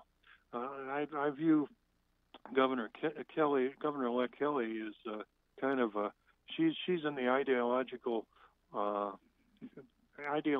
group with President Obama, more so even than, I'd say, Hillary Clinton, and I expect her to fit right in. I mean, her political mentor was Kathleen Sebelius, who was in the Obama cabinet, and we're going to have a governor who is going to be wanting to go on a spending spree. And I think the first thing you and your listeners ought to be doing is saying, hey, Governor Kelly, you promised all the taxpayers in this state that when with this windfall of revenue coming in because of the Trump economy and the Trump tax cuts, we need, and because the state grabbed a big chunk out of the federal tax cuts, sure, we need the sales tax exemption on food. It needs to be, we need to get that sales tax exemption on food right away. Hey, she told us she cut the sales tax and she cut the property taxes because they were all results of the evil, failed Brownback policies. So you're right. First thing right off the bat we need to do is say, hey, you know what? You said you were going to cut these things because they were too high and they were Brownback's fault. You better be doing so. Carl, love it. Appreciate the call, my friend. Got to take a bottom of the hour break. I mean, we're getting ready for this. It's going to be an interesting session, as she said. All right, here we go. Here we go. It's going to be an interesting one. When we come back, Bryan Frye, Wichita City Council member, right here on The Voice of Reason. Now, back to the KQAM News Desk. In burned-out Paradise, California, more than a dozen coroner search and recovery teams look for human remains from Northern California's Camp Fire that's killed at least 42 people. Dan Simon is on scene for us. There was always a concern that you would have a very high death toll with this fire, given the fact that it came in so fast and that you have a lot of elderly and retirement folks who live in this community. Well, now here we are, 42 people dead, and we know that there are going to be more search and recovery crews out today. There are also going to be some cadaver dogs. President Trump is irritated with France this morning, tweeting France, quote, makes it very hard for the U.S. to sell its wines into France and charges big tariffs. And Trump writes French President Macron, quote, suffers from a very low approval rating. Democrat Kyrsten Sinema declared the winner last night in Arizona's U.S. Senate election, says she hopes to follow the example of the late Arizona Senator John McCain and, quote, put country over party. Stock futures showing gains. I'm Michael Toscano.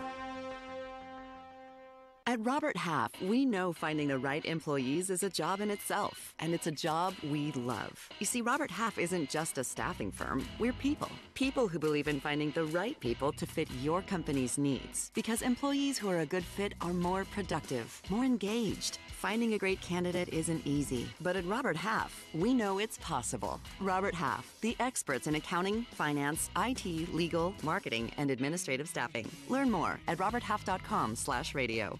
Results may vary, not a solicitation for legal services. If you owe the IRS back taxes, payroll taxes, or have not filed your returns, the IRS will get you. They can take your property, take you to court, even put you in jail. With one call to Wall, you'll never need to talk to the IRS again. Our average client settles for about 10% of what is owed. We offer free face-to-face consultations in your local area. Call 800-727-0433. That's 800-727-0433. Kansas. Mid-America Network News. The California man accused of making a hoax phone call that led police in Wichita to fatally shoot an unarmed man last year will be in federal court today to enter new pleas. 25-year-old Tyler Barris has a change of plea hearing in U.S. District Court today. The same hearing will also take up cases initially filed in California and the District of Columbia related to other fake calls and threats. Court documents say a Kansas undersheriff who shot and killed a man with a beanbag round hadn't been trained on how to properly use the weapon. A police expert says in a report for the prosecution that the lack of training led 60-year-old Virgil Dusty Brewer to aim at the wrong part of Stephen Myers' body as Myers left a Barber County shed. An instructor on use of force and less lethal weapons wrote in the report that Brewer also didn't use the right kind of round. Brewer is charged with involuntary manslaughter. Mid-America Network News. Christmas is coming and the goose is getting fat. Time to load up and head to Mound Ridge for the Christmas Arts and Craft Fair Saturday, November 17th, 9 a.m. to 2 p.m. at the Greer Auditorium. November 17th, 9 to 2 for the Mound Ridge Christmas Arts and Craft Fair. Carrying the crafts of the top designers and an in-house team that specializes in custom design, bridal jewelry, diamonds, and the ability to design a piece or ring just as unique as the recipient. Jewelry Savers in front of Cabela's at K96 and Greenwich Road has earned the reputation as Wichita's best. But don't take my word for it. Ask their customers, or better yet, experience Jewelry Savers for yourself. We don't want $1 million, just a million friends. There it is, Black Friday, and I know everybody has a sale. But at Rusty Eck Ford, our sales are always bigger. Now through November 30th, get up to 30% off a new Ford Focus. Ford Escape, 25% off, or choose 0% for $72 and $1,000 back. F-150 XLTs up to 25% off, or our exclusive 0 for $72. So come gobble up the savings at Rusty Eck Ford. If you don't come and see us today, we can't save you any money. Christmas is coming and the goose is getting fat. Time to load up and head to Mound Ridge for the Christmas Arts and Craft Fair, Saturday, November 17th, 9 a.m. to 2 p.m. at the Greer Auditorium. November 17th, 9 to 2 for the Mound Ridge Christmas Arts and Craft Fair. Here's your latest forecast on the Big Talker KQAM. For this morning, sunny and clear, high 32, low tonight around 15. Tomorrow, sunny and clear, warmer, 42 and 24 the extremes. Sunny and 51 on Thursday, up to 54 on Friday, back to 42 Saturday. I'm Amp Harrell, and that's your latest forecast on Wichita's big station, the Big Talker, AM 1480 and 102.5 FM KQAM. At 7:35, it's currently 13 degrees. This segment of The Voice of Reason on KQAM brought to you by Riverside Cafe, home of the 3-pound burger and hand-cut fries, plus breakfast all day long. 2 Wichita locations and 824 North Baltimore in Derby. Riverside Cafe.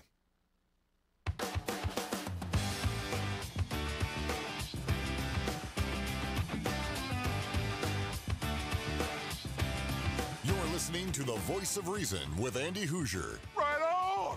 Let's do it! Rock that world! Rock that world! Give him a call at 721-TALK. Welcome back into The Voice Reason. It is a Tuesday. It's a cold Tuesday. Stay warm, stay safe out there. I think the roads, for the most part, are pretty cleared off. Yesterday was brutal, but today, not too bad, other than just being cold.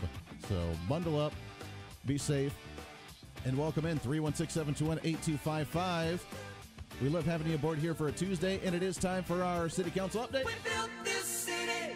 As we do every single Tuesday, City Council member Mr. Bryan Frye. Good morning, sir. Good morning, Andy. Can you believe it's been 7 days from Election Day already? I know. It's hard to believe it's been that long already. It feels just another world right now. Yeah. Well, you know what? I think, though, it went very smoothly here in this area. I didn't hear about any complications or issues or not like vote counting in Florida, not like vote counting in Florida kind of thing. So I think everything went relatively smooth in the area. We should be proud of that. Yeah, it really was. I mean, I advance voted, and even then there were huge lines. I think I told you last week I voted midweek, and still had about a 15-minute wait. But even with all that, yeah, we're not the problem. States like Florida and Arizona. Yeah, that's right. And congratulations to Pete Meitzer getting on the county commission and leaving the city council. So that transition's about to happen. Absolutely hate losing Pete. He's been a great mentor to me, really guided me on a lot of things. But to have him across the street on the county side, couldn't ask for a better replacement for Dave Unruh. Dave Unruh has served our city and county extremely well.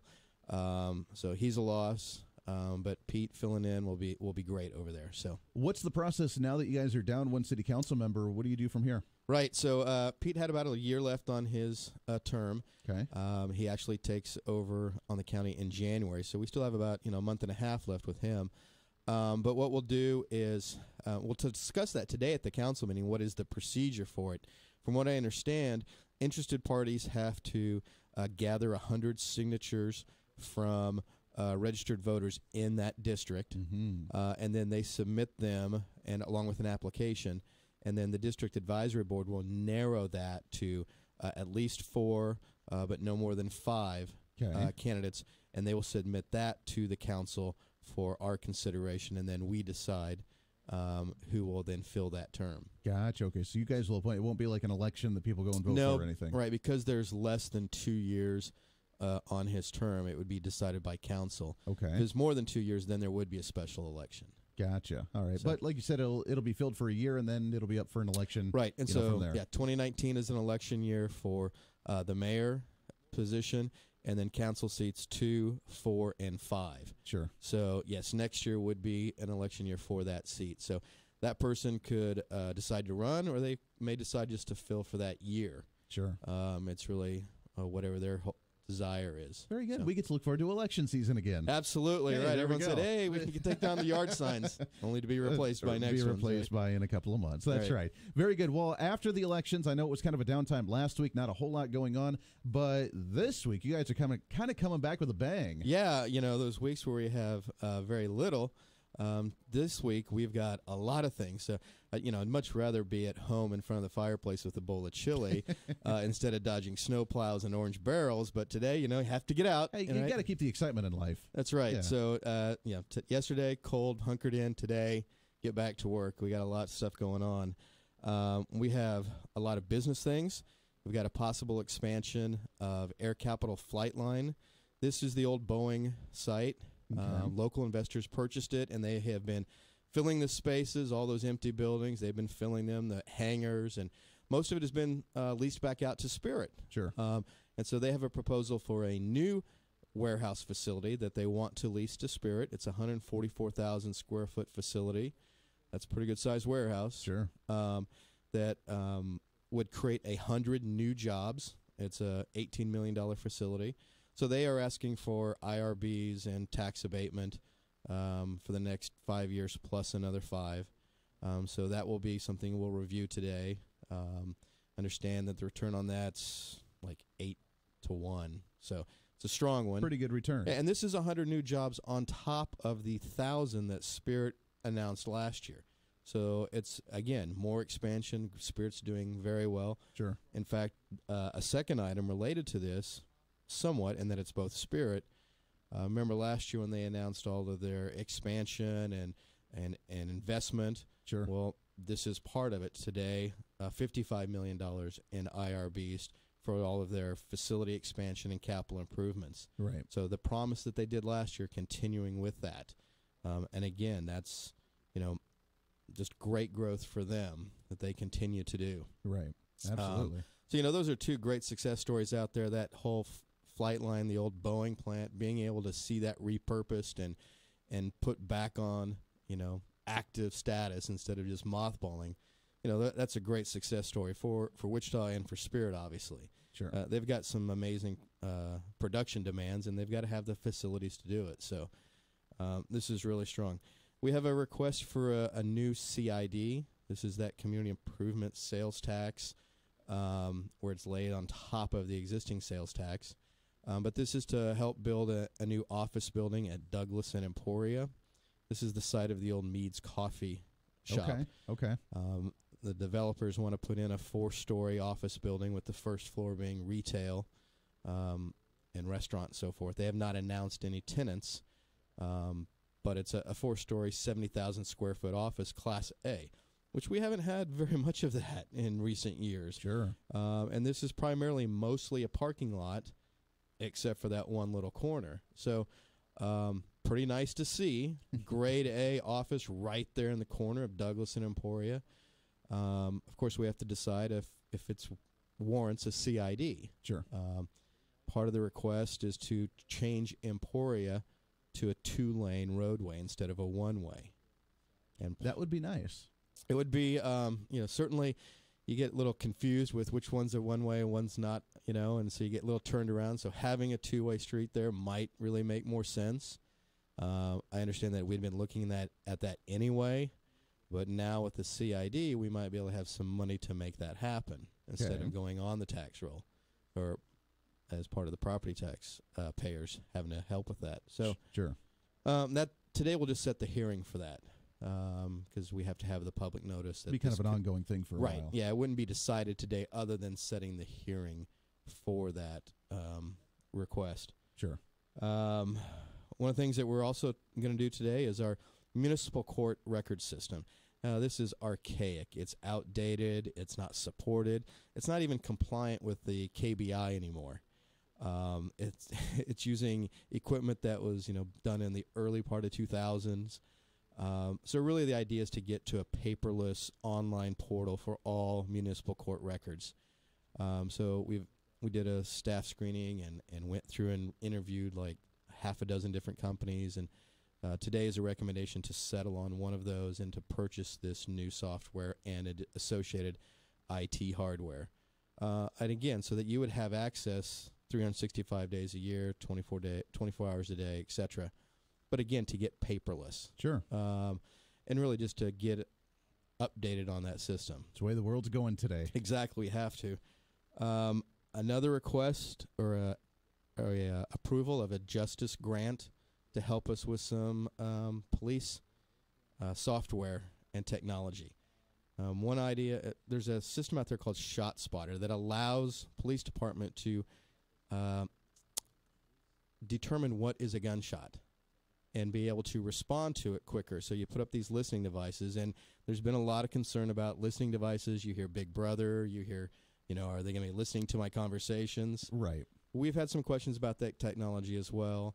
We have found a company and a professor in California that has got some new technology that they've been developing, and we're actually going to pilot this with them, but we're using Justice Grant, so it's not any taxpayer dollars. We're going to be the first ones, though. Right. To allow this new technology that, again, allows you put up these stations in certain areas where there are already high crime areas, and you put up these listening devices, and they can pinpoint gunshots over other types of sounds. And that allows for quicker response so we can get police resources there. So this is a pilot, and again, it's not using any taxpayer dollars. We've got a grant. Today's action would to receive that grant and set this in motion. How many are there going to be? Do you know? It doesn't say in this. That's a question I had as well. Sure. And I don't think we've determined placement yet, but this first step is to receive the grant so we can start this process. Very interesting. That's going to be one to keep an eye on and to kind of follow and see. And it'll be interesting to see if it picks up the difference and distinction between like a gunshot and maybe a car backfiring sort of thing, right? And that's some of the criticism I've heard. I've read some other studies, some other cities that have done some of these other competitors' products that haven't done that as well as they would have liked. Right. And so that's why we haven't gone down this road yet.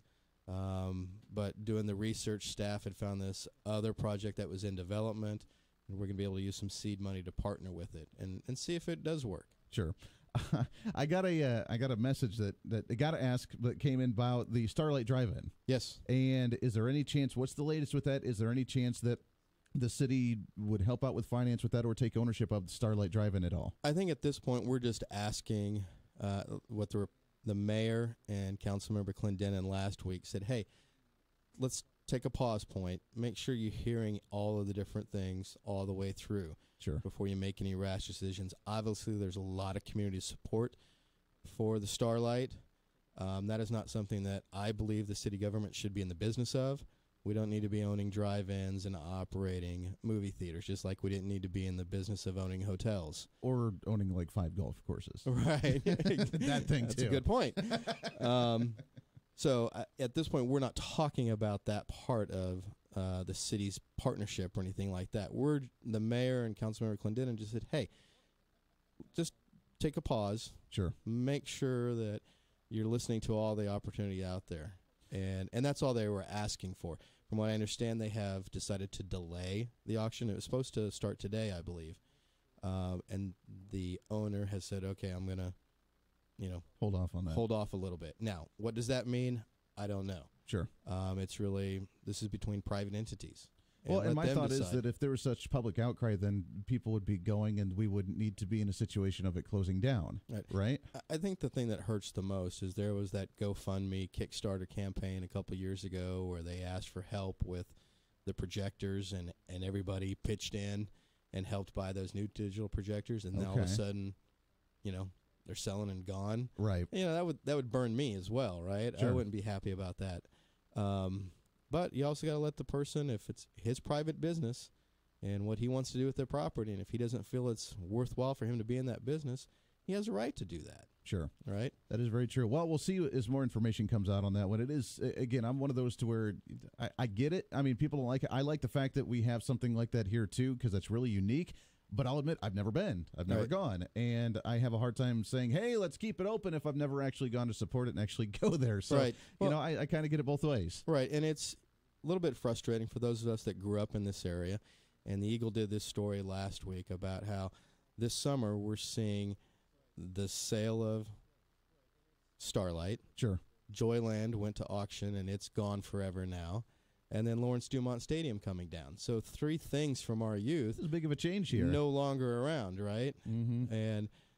But again, we've changed over time, and we have new entertainment options. We have, things that now exist that weren't around when we were kids. Sure. And so, taste and recreation changes, and people have to adjust to that. But yeah, it's disheartening. It's a piece of your past, right? It's gone forever, and so I get it. But at the same time, if it was a good, viable business, you'd have more drive-ins operating. Right. And they're not.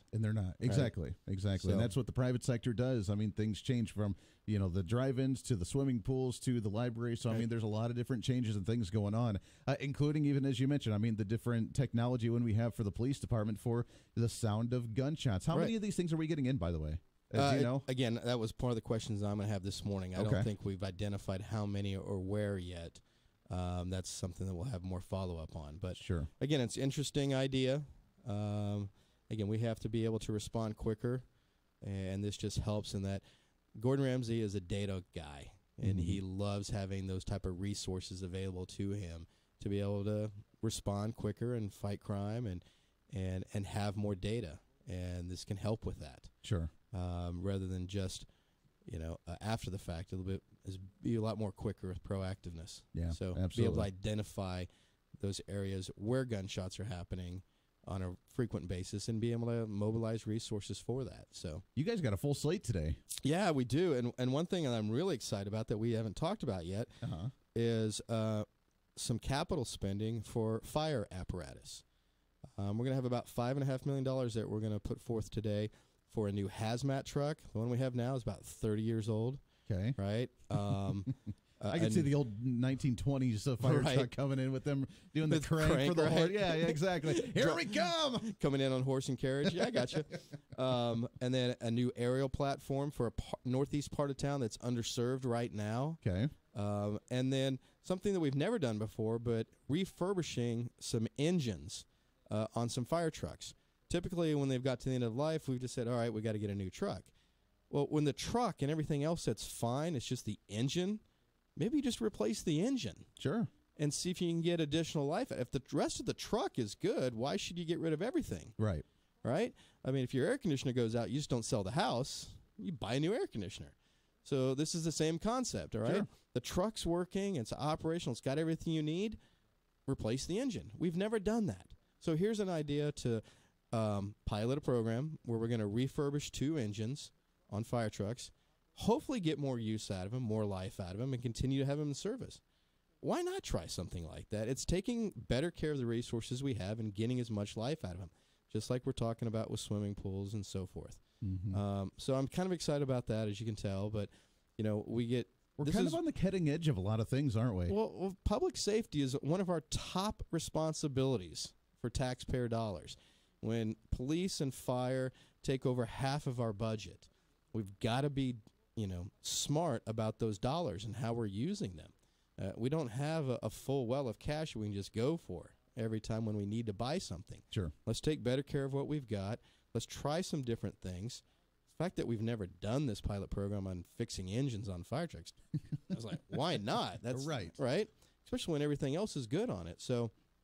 And I'm sure those trucks are pretty expensive. Exactly. They're very expensive. A little bit. So I'm excited about that. And, again, the hazmat unit, we've needed that for a long time. So, again, that's just we've talked about 10 different things. And just on today's just agenda. on today's agenda. So we're going to be there a while. A lot of exciting things happening.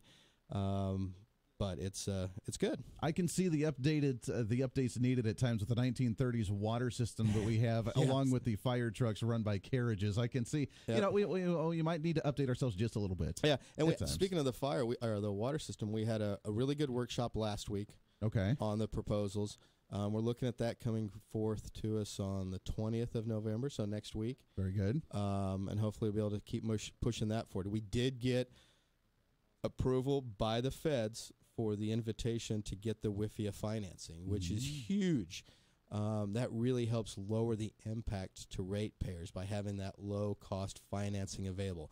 We still have to qualify for it, but we've been given the invitation by the government to do that, which is the biggest step. And so that's very exciting, too. So I know I'm talking about replacing fire engines and So low-cost excited. financing. So and I'm excited about it, right? That's right. But that's you know just what? We the know way we're I am. dorks when. Here's your sign. No, I love it. No, it's Thank really you. good information. If people want to show up and listen to everything, how can they go to the meeting today? So it's 9 a.m. at City Hall, first floor, Central and Main. I love it. Bryan Frye, Wichita City Council member. It's going to be a big meeting today. Yep.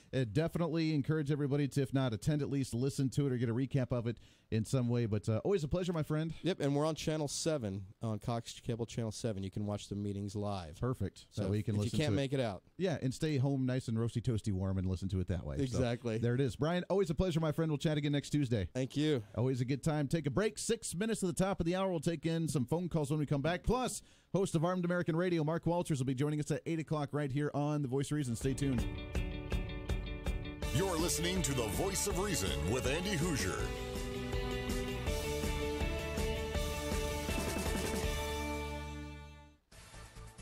Market information, Mid-America Ag Network. Live cattle futures were mixed Monday. Most front months were 20 to 35 cents higher. The back months were lower. Feeder cattle futures were steady to 75 cents in the red. The CME Feeder Cattle Index down $1.04 November 9th at 150.59. Because of the Thanksgiving holiday, November feeder futures are scheduled to expire this Thursday. Wholesale boxed beef prices were higher Monday afternoon. Choice boxes were up 35 cents at $215.55. Select cutout value was up $1.67 at $200.39.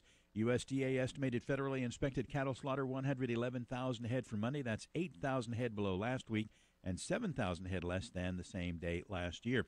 Lean hog futures closed Monday with 75 cent to 202 gains in most contracts.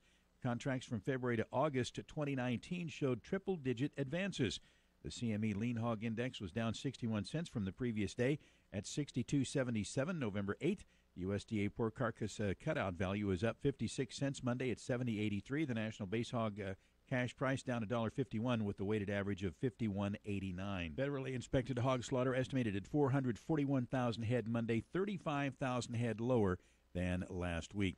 Refocusing now, corn, soybeans, wheat. Corn futures are trading 1 to 2 cents lower this morning after fractional to 1.5 cent gains on Monday. Most soybean months are currently 4 cents or more higher than they were on Monday. Soon to expire November is the exception, down a little bit. Wheat futures are down 3.5 cents to 4 3/4 cents in Chicago and Kansas City.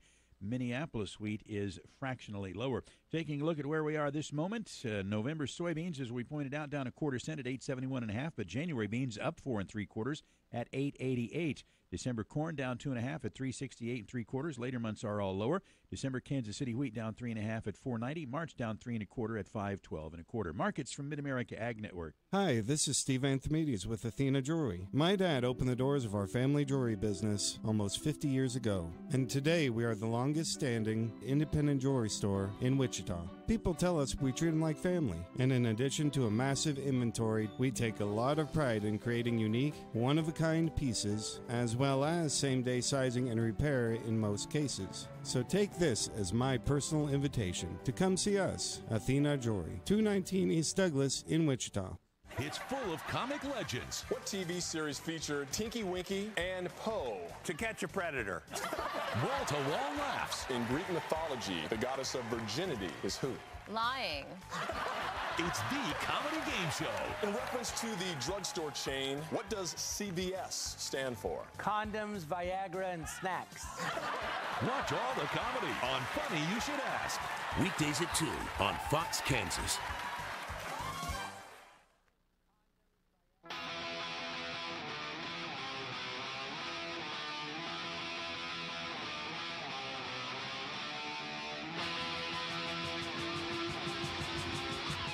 Top of the hour news coming up in just a minute. Lots more to get to. We got about 45 seconds, but let's try and sneak in a phone call who is very patiently waited. Good morning. What's your name? Mr. Fairshon here. Hey, what's going on, sir? You got about 30 seconds. Go for it. Hey, Book of Sean, chapter 2, verse 1. Pain is the greatest teacher of the truth. I'll explain tomorrow. Oh, I like that. All right, a little teaser for there, Sean. I appreciate that very much. Stay safe and warm out there, my friend. I love it. 316-721-8255. Top of the hour news coming up when we come back. Mark Walters, host of Armed American Radio. He'll join us. chat with us about some of the gun stuff, Second Amendment in relation to the elections. Plus, he's got some updates from Florida with the governor's race and with the Senate race down there with the county that's been causing some issues, and the latest election from Georgia as they go on to a further election down there. We'll talk about all that and more right here on The Voice of Reason. Stay tuned. My friend, you can find out why Pizza John's is the pizza of choice in Derby for over 44 years. Pizza John's in Derby, the original purveyors of round meals and flat snacks, is more than pizza. Lunches include salads, spaghetti, complete with garlic bread. And Pizza John's of Derby is the hoagie headquarters of South Central Kansas. Dine in or carry out. Delivery after 5 p.m. by simply calling 788-2011 or quick and easy online at pizzajohnderby.com. Pizza John's. As temperatures plummet, if you have ever thought of a remote starter for your vehicle, be ahead of the need with eGraphics. eGraphics is Wichita's leader in upfront pricing of remote start equipment with up to 10 different options available. Hi, this is Casey with eGraphics. We're located 2 blocks south of Douglas at 220 South Washington. I want to show you all the things eGraphics has to offer to make your vehicle everything you want it to be. eGraphics, 220 South Washington in Wichita. Call me at 262-TINT. That's 262-8468. This is a Steckline Communication Station, K273CX, FM 102.5, and AM 1480 KQAM, Wichita proud. It's time for your latest news from the KQAM News Center, brought to you by Heartland Avionics and JD Aviation, your aircraft maintenance partners at Augusta Municipal Airport. Learn more at iflyaugusta.com. Good Tuesday morning. More plans on tap for changes in downtown Wichita. TGC Development Group, a partner in the Spaghetti Works project, has plans for another $20 to $22 million building downtown where Meads Corner operated at Douglas and Emporia. City Council member Bryan Frye, speaking this morning on Andy Hoosier's Voice of Reason, says the developers want to put in a 4-story office building with the first floor being retail and restaurant and so forth. They have not announced any tenants, but it's a 4-story, 70,000 square foot office, Class A. The Wichita Eagle reports TGC will demolish the former Meads space and use its parking lot to the west for the new mixed space building. AAA of Kansas has announced good news for people who are planning to hit the road this holiday, saying gas prices are continuing to drop in the Sunflower State. The national average price for a gallon of regular gasoline is now about $2.70 a gallon. KWCH-TV reports in Wichita you can expect to pay about $2.31 per gallon or 14 cents less than you would have paid a week ago. Wichita police are continuing to search for a hit-and-run driver after 2 patrol officers found a woman's body lying in the street near Harry and Hydraulic on Friday night. The family of the victim has identified her as 31-year-old Jennifer Self. Officials say she'd been hit by a vehicle around 7 o'clock Friday night and passed away at the scene.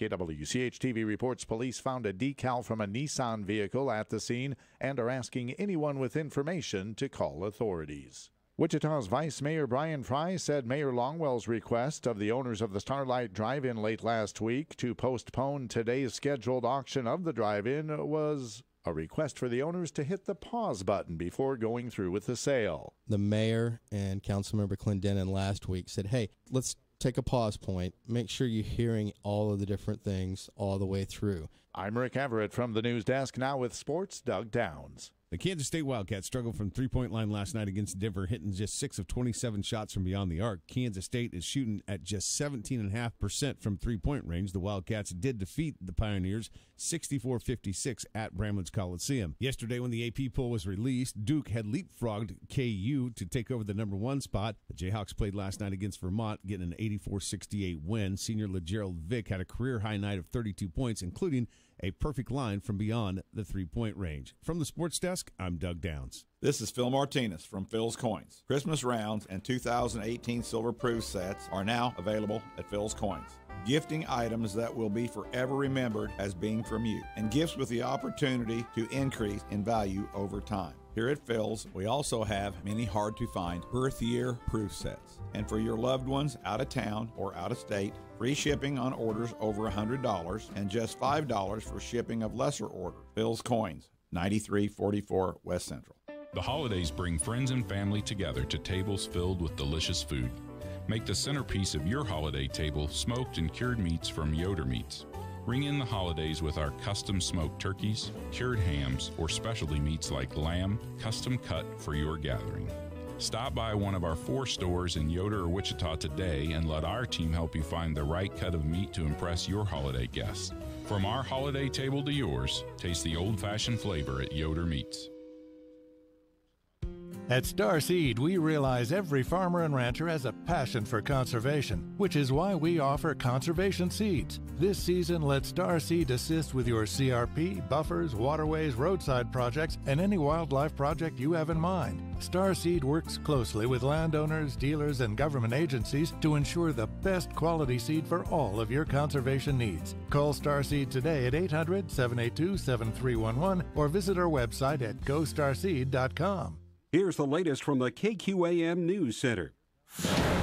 In burned-out Paradise, California, more than a dozen coroner search and recovery teams look for human remains from Northern California's Camp Fire that's killed at least 42 people. Dan Simon is on scene for us. There was always a concern that you would have a very high death toll with this fire, given the fact that it came in so fast and that you have a lot of elderly and retirement folks who live in this community. Well, now here we are, 42 people dead, and we know that there are going to be more search and recovery crews out today.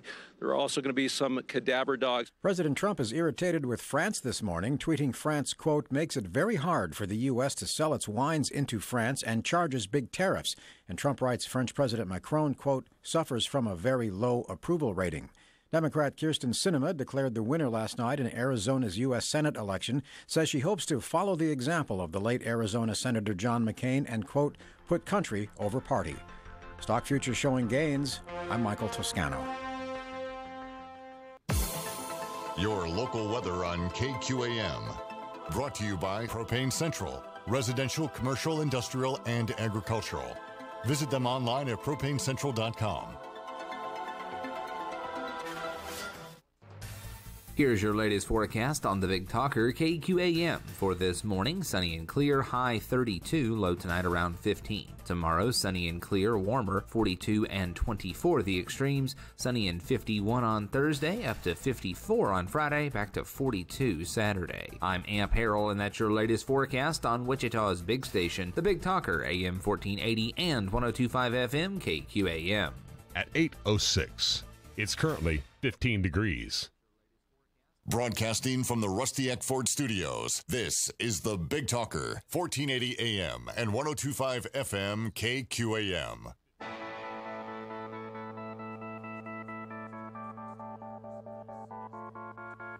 It's time for Reason. Now we can move forward and we can do something really fantastic here. If we can light the fire under our legislature, if we can get Republicans on board to do the right thing, to not play wishy-washy politics, to not coddle to the education special interests, maybe we can get our budget under control. We're now prepared to understand that everything we do, we have to do with a supermajority to override her veto, because she's going to veto just about everything that the legislature does.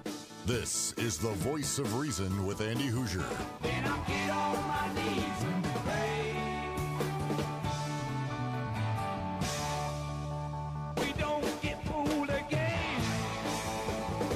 Don't get fooled again. Oh, let me tell you something. The world is a crazy, wild, funky place to live in, and sometimes it's fun. Sometimes you just want to crawl into a hole and embrace your masculinity. Just because you have the opportunity to do so. Welcome into the Voice of Reason, hour number 3, broadcasting live out of the heart of the nation here in Wichita, Kansas.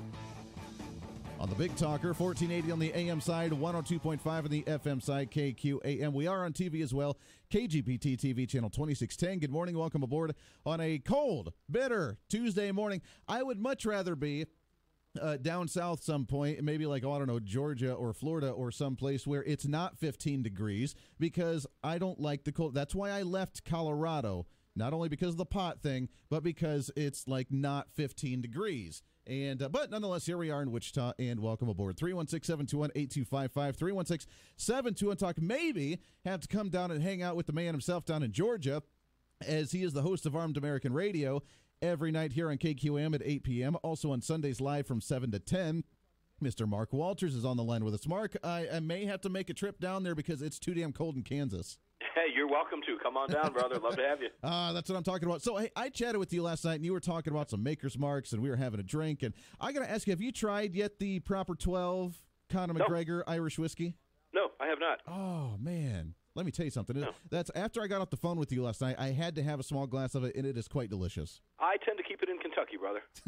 Well, yeah, that is true, but you got to go for the Irish whiskey at well, times. let me tell you why. I had some friends that came down from Kentucky on their way back to Florida who had stopped at the distillery in Loretto, Kentucky, at the Maker's Mark Distillery, and brought me a few things that were, a little gift bag. It was Christmas in November here at AAR Ranch yesterday, so it was quite nice. I love it.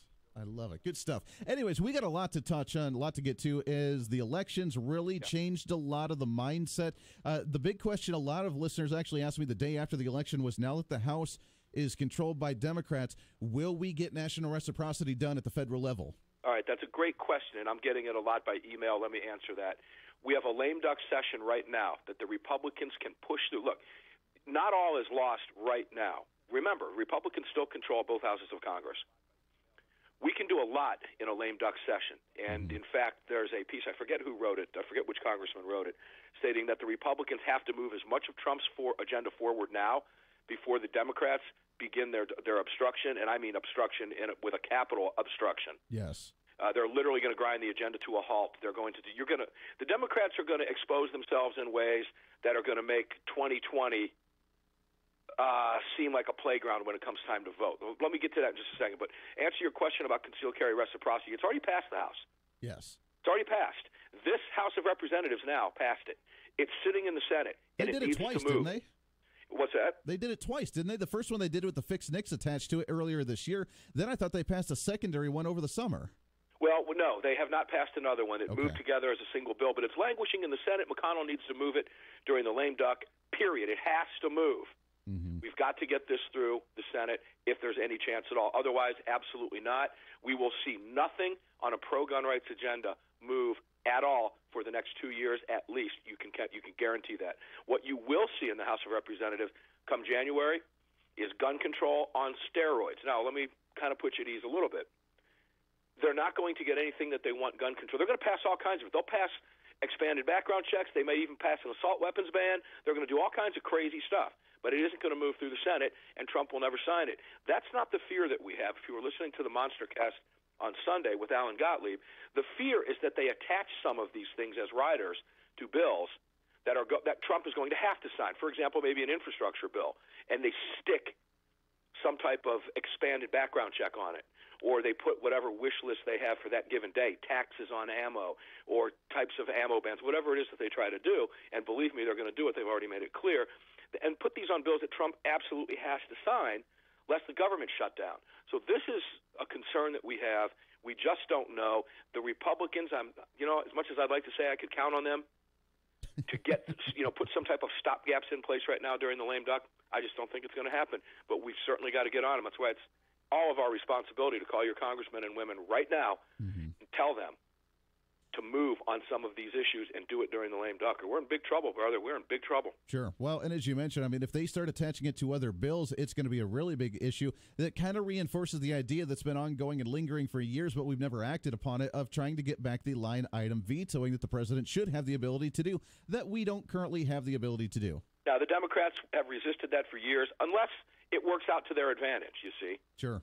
And it doesn't work out to their advantage with Trump in office right now. Well, that is so very they're not true. going to push for it. These are vicious, and dare I say, evil people. When you're talking about Adam Schiff, you're talking about Maxine Waters. Imagine she's going to be chairing the Finance Committee. She has already warned the banks and the Republicans that she's going to do to us what we've been doing to her. Sure. This is lunacy. The fact that she was even reelected. You've got to wonder who is pulling the lever for these people. But you're now going to have Jerry Nadler, you're going to have Adam Schiff, and the rest of this clown posse that is going to grind everything to a screeching halt. The Republicans must act, and they must act now, man. It's going to be scary. You're right. Yeah, it's going to be a wild ride. But I dare I say that you're going to see the emperor remove their clothes. Okay, the emperor's clothes are going to come off over the next 2 years. America's going to get a taste of what happens if they want to put a Democrat in the White House in 2020 after what they witnessed the House of Representatives do.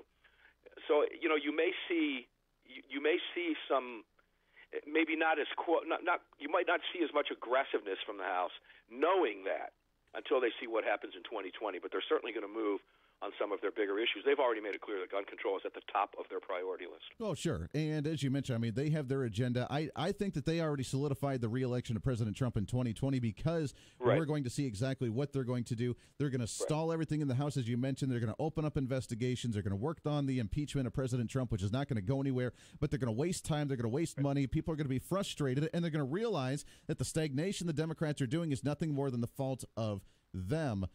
So I think there's a silver lining in that sense. And as you mentioned, I mean, with them trying to go after gun control, again, being the optimistic guy that I am. Andy's optimism of the day. All right, I'm ready. Yeah, I see it here is that, again, like usual, we need to focus on the Second Amendment and our Second Amendment rights at the local levels and continue to protect it as we have. We're in a little bit of a wonky situation here in Kansas. We just elected a very progressive blue Democrat into our governorship. And even though our legislature went farther to the right, she's already talked about executive orders on numerous different things. I'm pretty sure the Second Amendment is going to be on the top of her list to start saying, hey, constitutional carry in Kansas, I don't know if we like that anymore. Well, you're going to have to look at that because you got to look back and see where she took money from. Michael Bloomberg spent over $100 million to take back the House of Representatives. Michael Bloomberg, he's got his eyes on the presidency. He has committees formed right now. He's looking at running in 2020. He's a devious man. He is a devious man with an evil America-hating agenda. And it's okay for him to be armed. Now, he'll stand. I mean, think about this. It's hard for me to wrap my head around this. It really is.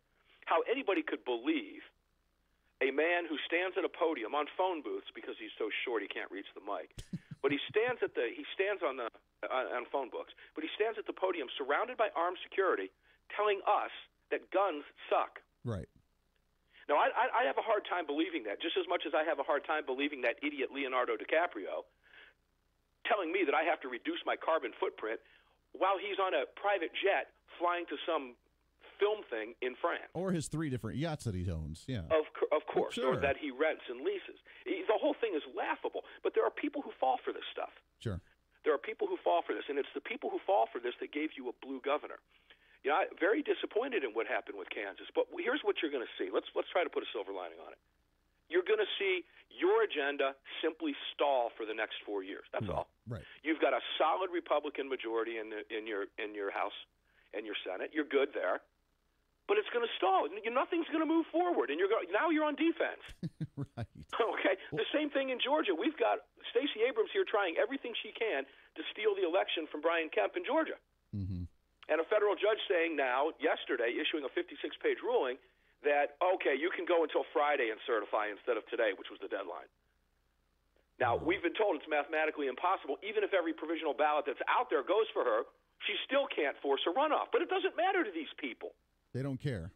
They don't care. The ends justify the means to these people in a way that you've got to look at it this way. They're committing crimes in Broward County. They do it every election cycle. I wanted to ask you that because you're closer to that area than we are here, and we've been hearing the national news stories and people saying that there is legitimate craziness going on in that election. The reports yesterday from the officials, quote-unquote, of the area said, no, that's not the case. Everything's legit. Everything's fine. But what's really happening down there? What's really happening is that Broward County is doing what Democrats in Broward County have done for decades. They're manufacturing votes. They withhold votes before they have to be turned in on election night. And they do that specifically to wait and see what the tally is going to be. And then over the course of this has been going on down there for, 40-some years. The Democrats have been controlling that area. And what you have happened, they're finding votes in post offices.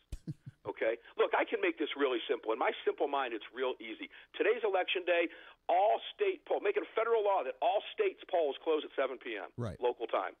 Right. Your ballots have to be in by midnight. If they're not in by midnight, it ain't a vote. Right. Period. End of discussion. Sure. If you're too stupid to fill out an absentee ballot and mail the damn thing by the deadline, which should be 2 weeks prior to the election if you're going to use an absentee, then I don't want you voting. Right. Put a postmark on it. Lick a stamp. Do what you have to do. It should be that simple. It's not rocket science. But the Democrats make it rocket science so that they can work their way around this. We've seen it in Broward County for years. It was as predictable as the day is long. They're working to steal that election. And Donald Trump in his tweet yesterday was right. With everything going, now you cannot trust a recount. Sure. What do we do now?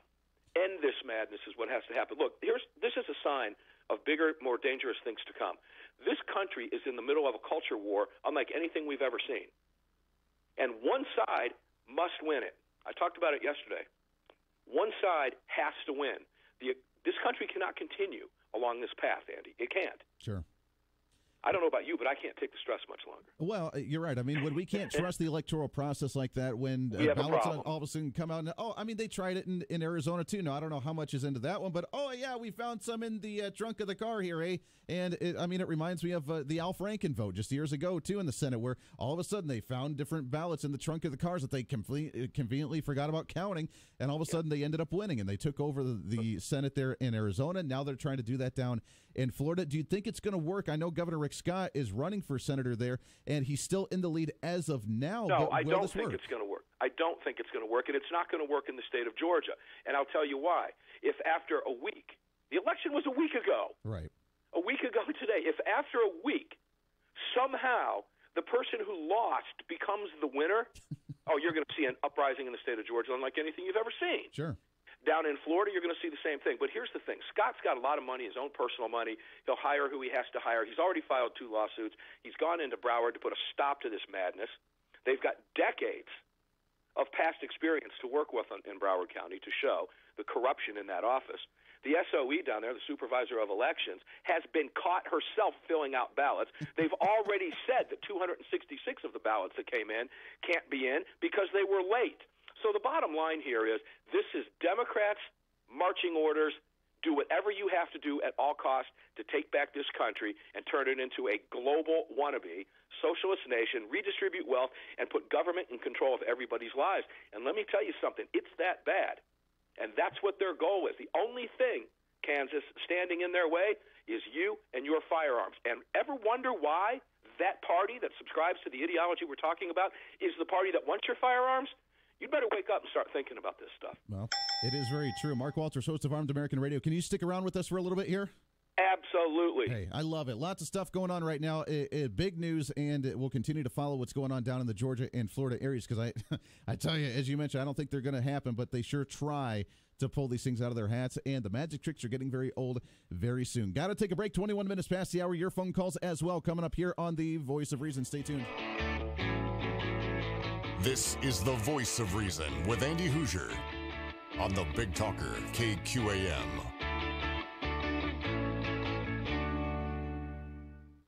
New research points to something I've warned you about for years. FOMO is bad for your health.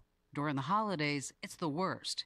Kim Commando with your Tuesday Consumer Tech Update, brought to you by Boll & Branch, my absolute favorite sheets. Check them out today at bollandbranch.com. Use promo code KIM to save. Social media is supposed to make us feel more connected to our family and our friends. We hop on Facebook, Instagram, and Snapchat to get the latest. But during the holidays, depression and loneliness are serious problems. And research shows that social media FOMO, or the fear of missing out, only exacerbates things. You see, social media is really public relations. People only talk about all the great parties and dates and meals and presents. In reality, life isn't perfect all the time. So this holiday season, do something for you. Spend no more than 10 minutes a day on social media and do it for your health. I'm Kim Commando. I may be America's digital pro, but even I enjoy forgetting the tech when it comes to the new Epson Fast Photo Scanner. Scan stacks of photos from wallet size to 8x10s, even Polaroids. Fast Photo offers automatic two-sided scanning, so you can capture any handwritten notes on the back. Damaged or faded photos? Fast Photo has the software to automatically restore your memories. And best of all, it's so easy. Order yours today when you visit epson.com/fastphoto. At our house, nighttime is complicated. Either I end up freezing, or I'm too hot. Hi, I'm Missy Tannen. And I'm Scott Tannen. We founded Boll & Branch to bring you the world's most comfortable sheets, the ones loved by 3 U.S. presidents. For a limited time only, our soft, warm, breathable flannel bedding is back. Don't wait. Last year, they sold out fast. Go to bollandbranch.com for $50 off plus free shipping with promo code KIM. bollandbranch.com. Promo code KIM. Christmas is coming and the goose is getting fat. Time to load up and head to Mound Ridge for the Christmas Arts and Craft Fair, Saturday, November 17th, 9 a.m. to 2 p.m. at the Greer Auditorium. November 17th, 9 to 2 for the Mound Ridge Christmas Arts and Craft Fair. Hi, this is Steve Anthemides with Athena Jewelry. My dad opened the doors of our family jewelry business almost 50 years ago, and today we are the longest standing independent jewelry store in Wichita. People tell us we treat them like family, and in addition to a massive inventory, we take a lot of pride in creating unique, one-of-a-kind pieces, as well as same-day sizing and repair in most cases. So take this as my personal invitation to come see us, Athena Jewelry, 219 East Douglas in Wichita. Christmas is coming and the goose is getting fat. Time to load up and head to Mound Ridge for the Christmas Arts and Craft Fair, Saturday, November 17th, 9 a.m. to 2 p.m. at the Greer Auditorium. November 17th, 9 to 2 for the Mound Ridge Christmas Arts and Craft Fair. Miller Minute with Dennis Miller. I want to talk about identity. 69-year-old man has begun the legal process to identify as 20 years younger. Emily Rattelhand, self-proclaimed positivity guru, is from the Netherlands. He says he doesn't feel his age and he wants to legally declare himself 20 years younger because he feels like he's being discriminated against on the dating app Tinder. Interesting that a person who peddles positivity could have such a negative outlook not only on himself but also on being matched up with women his own age. In his legal filing, he compared his desire to be considered a 49-year-old to someone who wants to be identified as transgender. I realize that's a complicated issue with varying levels of acceptance, but I'm positive that this guru is co-opting a real-life crisis of feeling as though you were born the wrong gender just so he can get a few more under 50 women to swipe right due to a court-ordered technicality. Apparently, the only thing that he's truly positive about is that he doesn't have a chance of actually meeting a woman in person. And that's the minute. I'm Dennis Miller. My number 2 does not look like a number 2. I don't know what to call it. Is there a number 3? Table for 4, please. Anything close to the restroom. A middle seat with these stomach problems? That's my fear of flying. Sound like you? If it does, you could be one of the many people with a digestive condition called exocrine pancreatic insufficiency, or EPI. Even if you don't know what EPI is, you might know the symptoms: frequent diarrhea, gas, bloating, stomach pain. If you have even just one of these symptoms, you could still have EPI, because not everybody experiences EPI the same way, which is why it's so important to open up to your doctor about all your symptoms. And the good news is, EPI is manageable, so don't keep a lid on it. Go to identifyepi.com, complete the symptom checker, and use it to have a conversation with your doctor. Don't keep a lid on it. Visit identifyepi.com. Brought to you by AbbVie.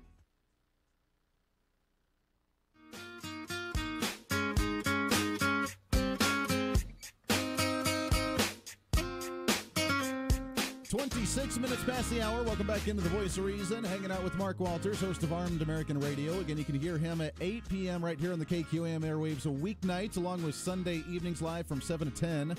Mark's with us here, and we got some calls on the line that I think they want to talk to you, Mark. But real quick, I got to ask you, as we talk about guns, and we started off the segment with talking about different whiskeys and Maker's Mark and all that good stuff. There is a story now, of course, you've been hearing about the toxic masculinity in society, right? Yeah. So we're too masculine because we shoot guns and sip on whiskey and chase Our after shows women. are toxic masculinity to them. So that's what I'm talking happens about. to a wimpy progressive. That's what I'm talking about. Well, the latest now is that if you're a male and you play video games, then you are now a you have techno masculinity. I don't know. Now, I don't know if you play video games or not, but of course, a lot of them are hunting games or shooting games and having the guns. And they tie right in. If you have the gun and if you even use a gun in a video game, you are now you have techno masculinity. Well, I have a 3D sniper game that I play from time to time on my phone, where I sit there and I shoot people across the street in buildings as a sniper with the guy walking around with the briefcase and the criminal and all that, and it's fun. And so far, I'm still normal. I haven't had an urge to go shoot up an A&P grocery store yet. I don't know. I'm capable of discerning the difference between the two. Yeah, well, some people apparently aren't today. We got about 2 minutes before the bottom of the hour, but let's sneak in a phone call here if you want to chat with Mark at 316-721-8255. Line at number 1. Good morning. Who's this? Hi, Andy. This is Helen calling back again. Hey, Helen, what you got? Well, I'm fired up like Mark Walters. How many years have the Democrats been telling us that, there is no voter fraud going on across the nation? Well, here's a whole lot of proof that there is. Mm-hmm. That is very true. There's a lot of proof all around the nation of what we're concerned about between the electronic voting machines, between people voting when they shouldn't be voting. I mean, with California that's voting for or allowing illegal immigrants to vote and letting felons vote. And then, Mark, as you mentioned, with even with internally in the system, with all of a sudden ballots popping up and holding on to ballots, and a week later still not knowing exactly how many people cast their vote, it's kind of a concerning position to be in. Well, it is. But again, not rocket science.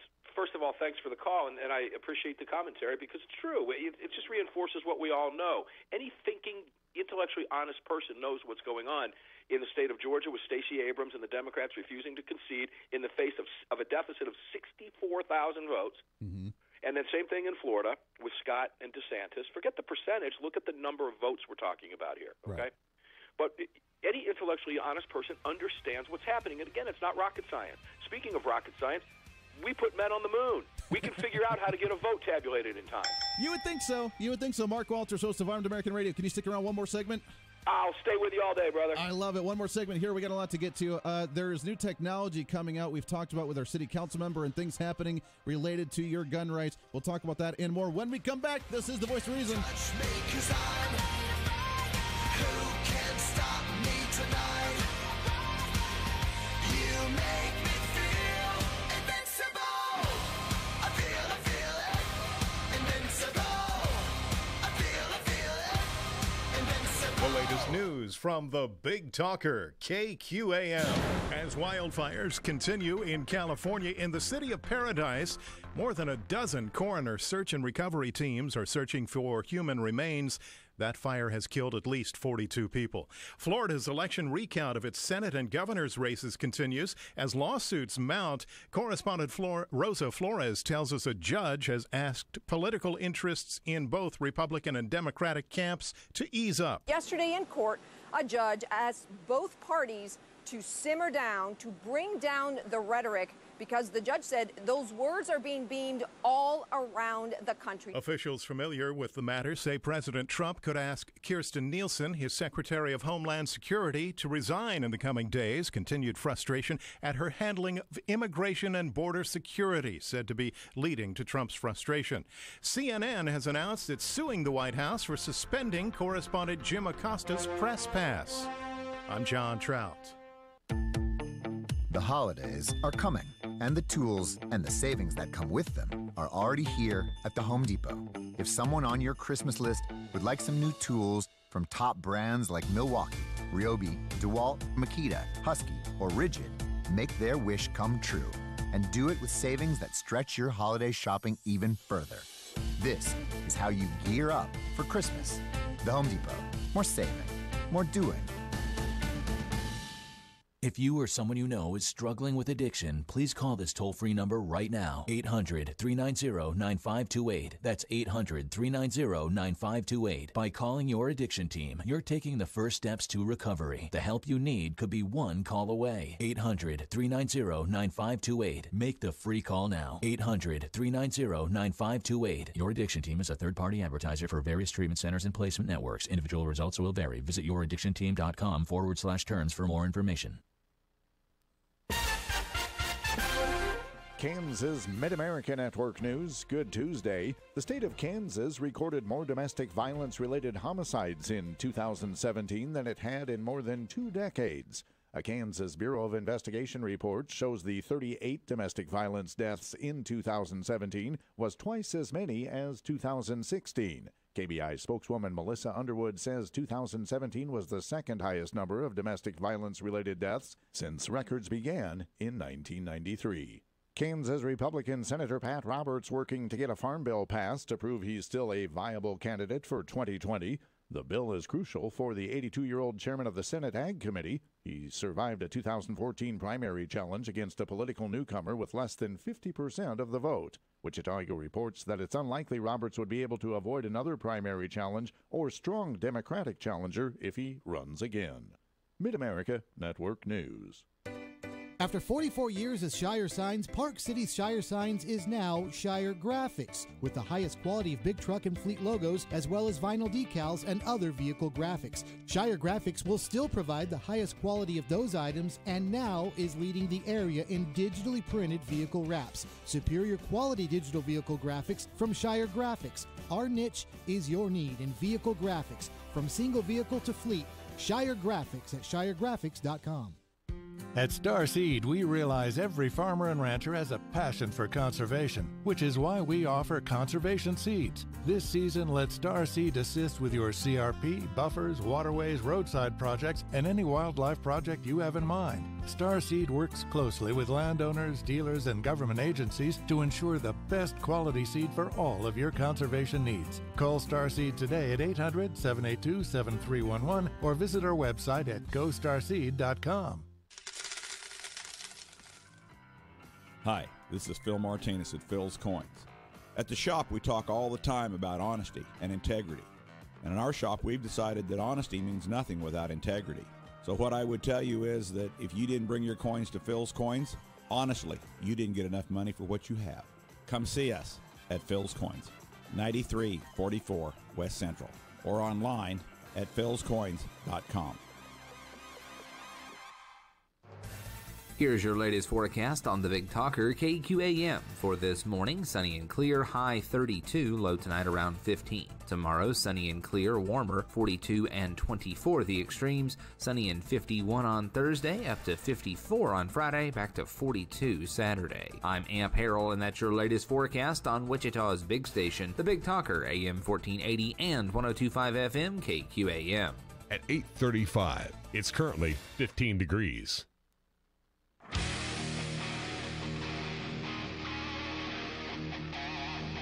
It's time for Reason.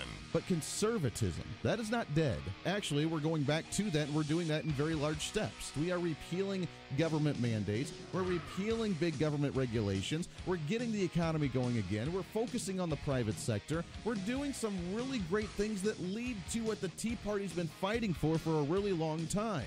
The Voice of Reason with Andy Hoosier. Hey, 36 minutes past the hour. Welcome into The Voice of Reason. This portion of The Voice of Reason brought to you by Lamar's Donuts and Coffee. Be a star today.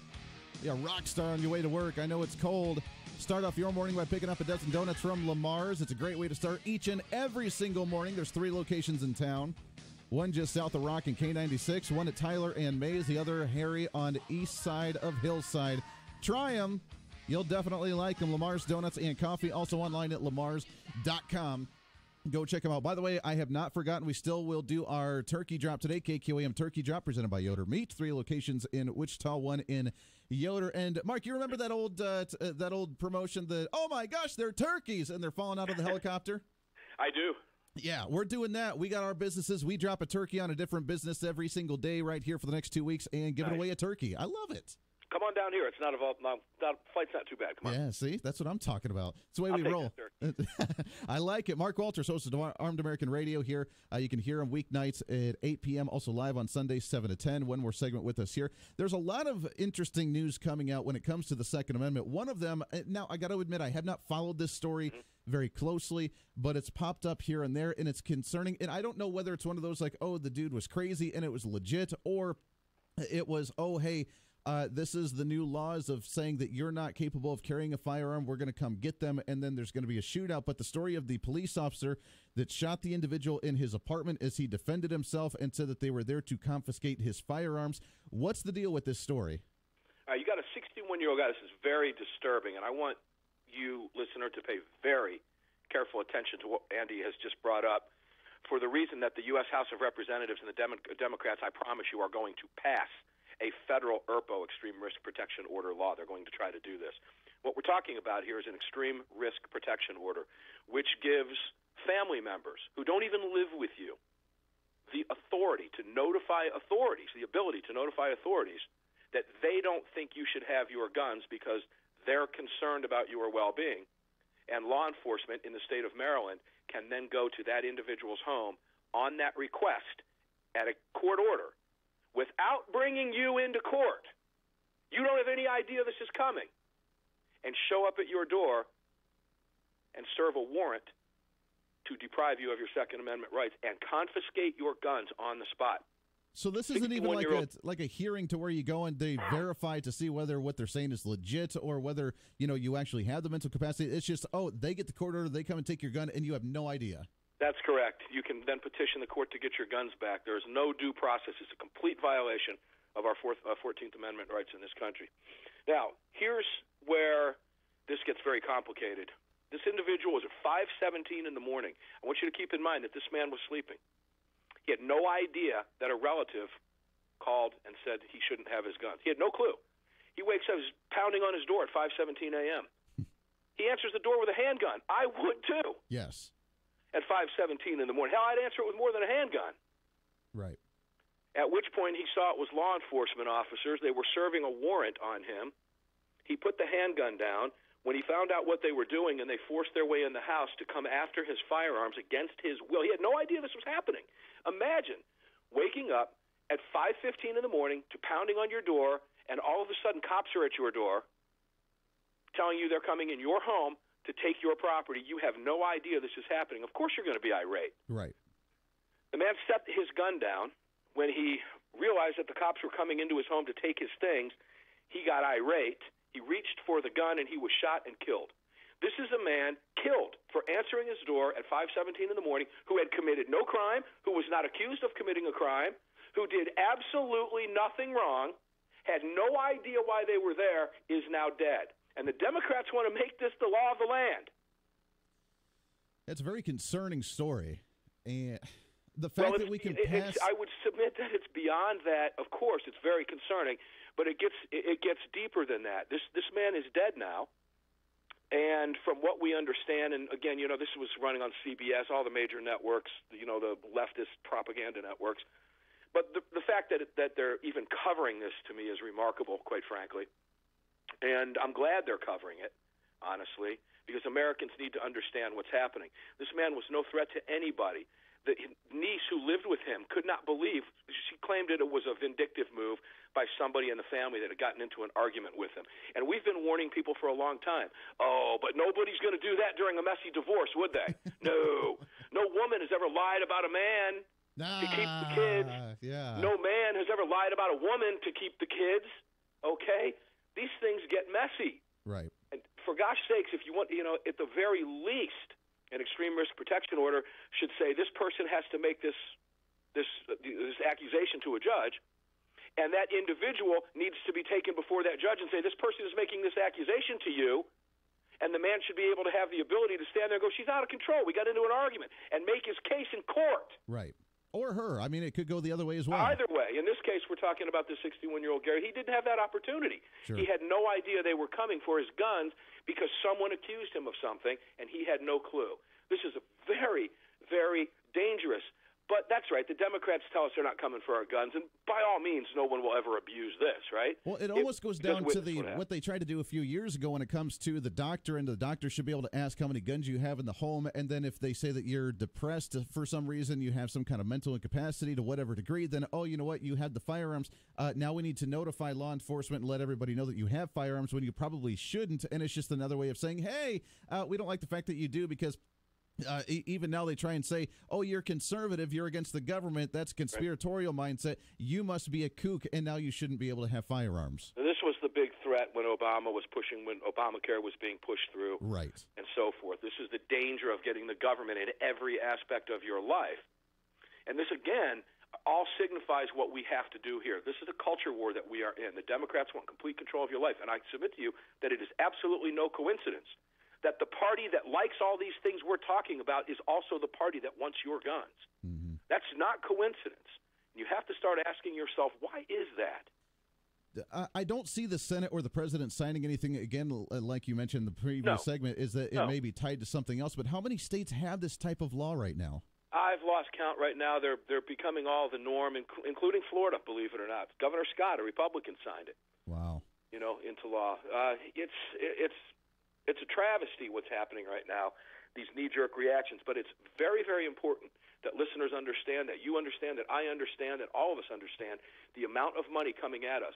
We are now, as defenders of freedom and Second Amendment activists and supporters, we are now on defense. Mm-hmm. We are now playing defense. Well, and we have to amp up our defensive game. We do. We need to amp up our defensive game now because it worked once already, which means they're going to try it again until it no longer works, and then they'll try the new tactic. So now that the fact that this has worked already, it's been in the news, the individual died, which to them just reinforces their idea of, he shouldn't have had the firearm in the first place because he pulled a gun on law enforcement sort of thing. Now they're going to try it again, and you're going to hear another story like this within the next 6 months. These are very dangerous situations. These are very dangerous situations to put an individual in a situation where at 5:17, first of all, what the hell were they doing going there at 5:17 in the morning? All right? What do you expect somebody to do in a home? You already know the man has guns. Right. You think he's going to answer the door and say, who's here at 5:17, honey? No, it's going to be, go get my gun. I'm going to the door. What's going on? Imagine being awoken out of sound sleep. Right. Okay, he didn't do anything I wouldn't have done or you wouldn't have done or anybody my father wouldn't have done. Sure. And this man is now dead. He's lost his life because his due process was violated by the government. But that's not going to happen. No, these are good laws. No, they're not. They're designed to come after you. Look, this is a very, very complex issue. Okay? We're afraid to call somebody mentally ill because we're afraid of being sued. We're afraid to put somebody away who is because we're afraid of being sued. Mm-hmm. This is far more complex, and it cannot be solved by an extreme risk protection order, as they call them, an ERPO, written by a bunch of Democrats. That's not the point. Right. Or it's not the case. It cannot be fixed that easy. Right? We've got to start looking into this very, very serious. People say, well, we've got to look at mental health. What is mental health? Sure. Who judges our mental health? I've used this example on my show for years. Say I've got a neighbor in my backyard back there that every night at 3 o'clock in the morning he puts on a chicken suit and goes out and squawks. But he's harmless. He hasn't hurt anybody in 20 years. Is he mentally ill? No. Maybe he just likes to go out and squawk like a chicken. It's a chicken suit fetish the guy has. All the power to him. All the power to him. He's not hurting anybody. Well, guess what? I move. 10 years later, I find out he murdered 20 people in a school. Right. He hadn't harmed anybody in 20 years. What's the point that I'm trying to make? I don't have a sixth sense. We can't see the future. Sure. It's why background checks fail, because we can only look back. We can't see the future. That's very true. And they find new ways to try and say, hey, you know what, we're going to predict your behavior down the road for whatever reason, so therefore we just need to take your gun away. So that way when you do snap, because we're going to make you snap at some point, then that way you can't harm anybody. You just hit on it. Every gun owner is a potential murderer. That's exactly the way they approach it. Yep. If you own a gun, you're a potential killer. That is exactly what they're trying to do. The bottom line is every time they pass one of these restrictive laws that affects only us, we see the facts and the truth come out, that they are, in fact, after our right to keep and bear arms. Now, mark my word, what's coming in the next 2 years. So I advise you, start calling your congresspeople right now and telling them that you're not going to put up with it. It's a bunch of Democrats. They don't care what you think. They don't care how you voted. If they can steal your vote, they're going to.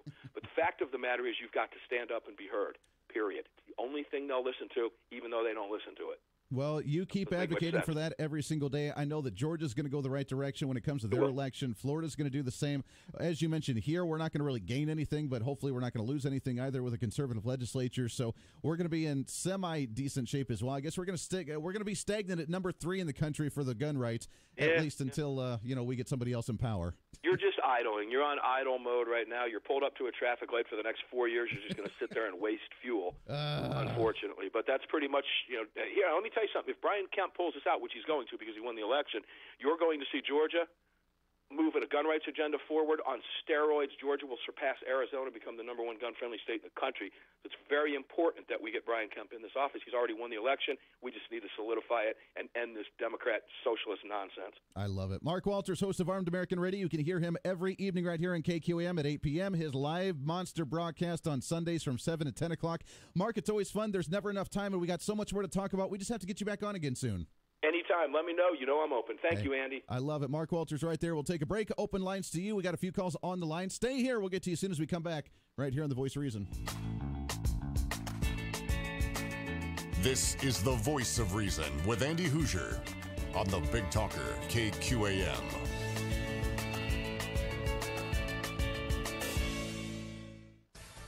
Mixed in the livestock, mixed in the grains and soybeans, starting Tuesday that way. Let's check the ag futures markets. Brady Charles at Schwederman Incorporated is along with the information. Another mixed start to our day, huh, Brady?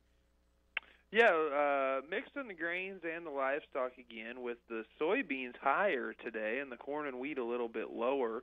December live cattle are down 12 at 114.80. February's down a nickel at 117.92, and April's down 12 cents at 120.02. In the feeder cattle, November's down a nickel at 148.32. January's up 15 at 143.87, and March is up a dime at 141.82. December lean hogs are down 15 at 56.35. In the grain markets, December Kansas City wheat's down a nickel at 488.5. March is down 4 3/4 at 510 3/4. July is down 4 3/4 at 535. December spring wheat's down a half at 582. In the corn market, Deese is down 3 at 368 1/4, and July down 3 at 394 1/4. November beans are up a quarter at 872. January is up a penny at 884 1/4. March is up a penny at 897 3/4. December bean oil is down 9 cents at 27.62. And the meal is up 70 at 306.20. Oats are down a quarter at 284 3/4, and cotton is up 23 at 76.61. And the Dow Jones is currently trading up 35 points at 25,419. This has been Brady Charles from Schwederman Incorporated. For questions on these markets, any other markets, and all your marketing needs, please give us a call at 800-272-9131. or visit us online at upthelimit.com. Pure Talalay Bliss Latex mattresses from Derby Mattress. You consumers have validated what the experts have already known. Pure Talalay Bliss Latex mattresses outlast the memory foams, and Derby Mattress customers have reported back the best night's sleep ever. Cooler, better, more comfortable sleep, and right now at Derby Mattress, with the purchase of your Pure Talalay Bliss Latex mattress, a free basic adjustable base. Simmons Beauty Rest and Serta Eye Comfort on sale now too. Derby Mattress, 105 South Baltimore in Derby.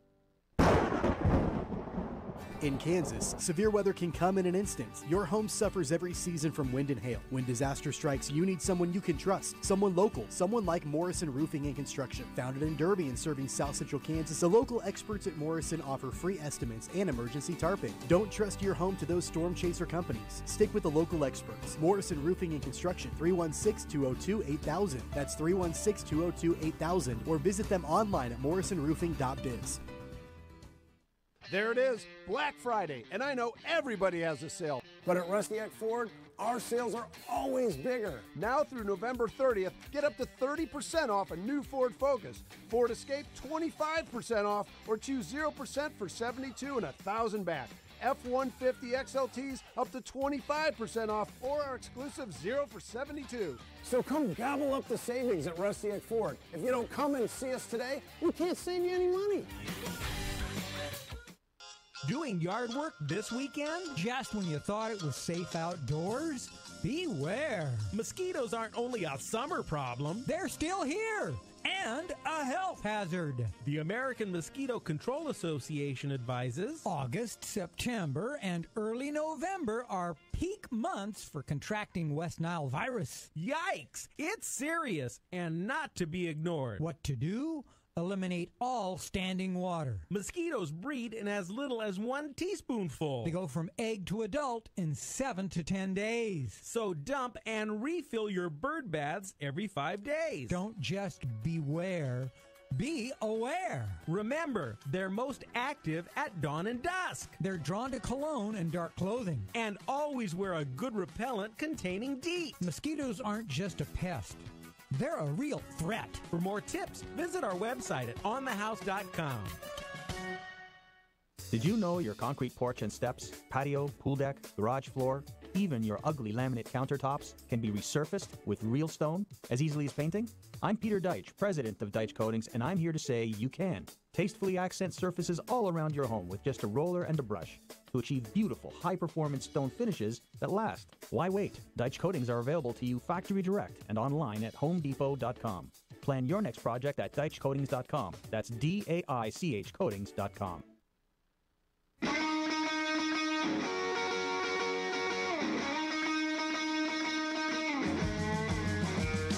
7 minutes to the top of the hour. Welcome back in. Wrapping up the program today on a Tuesday. It's a very cold Tuesday, so we warm you up by getting you fired up, getting your blood boiling just a little bit.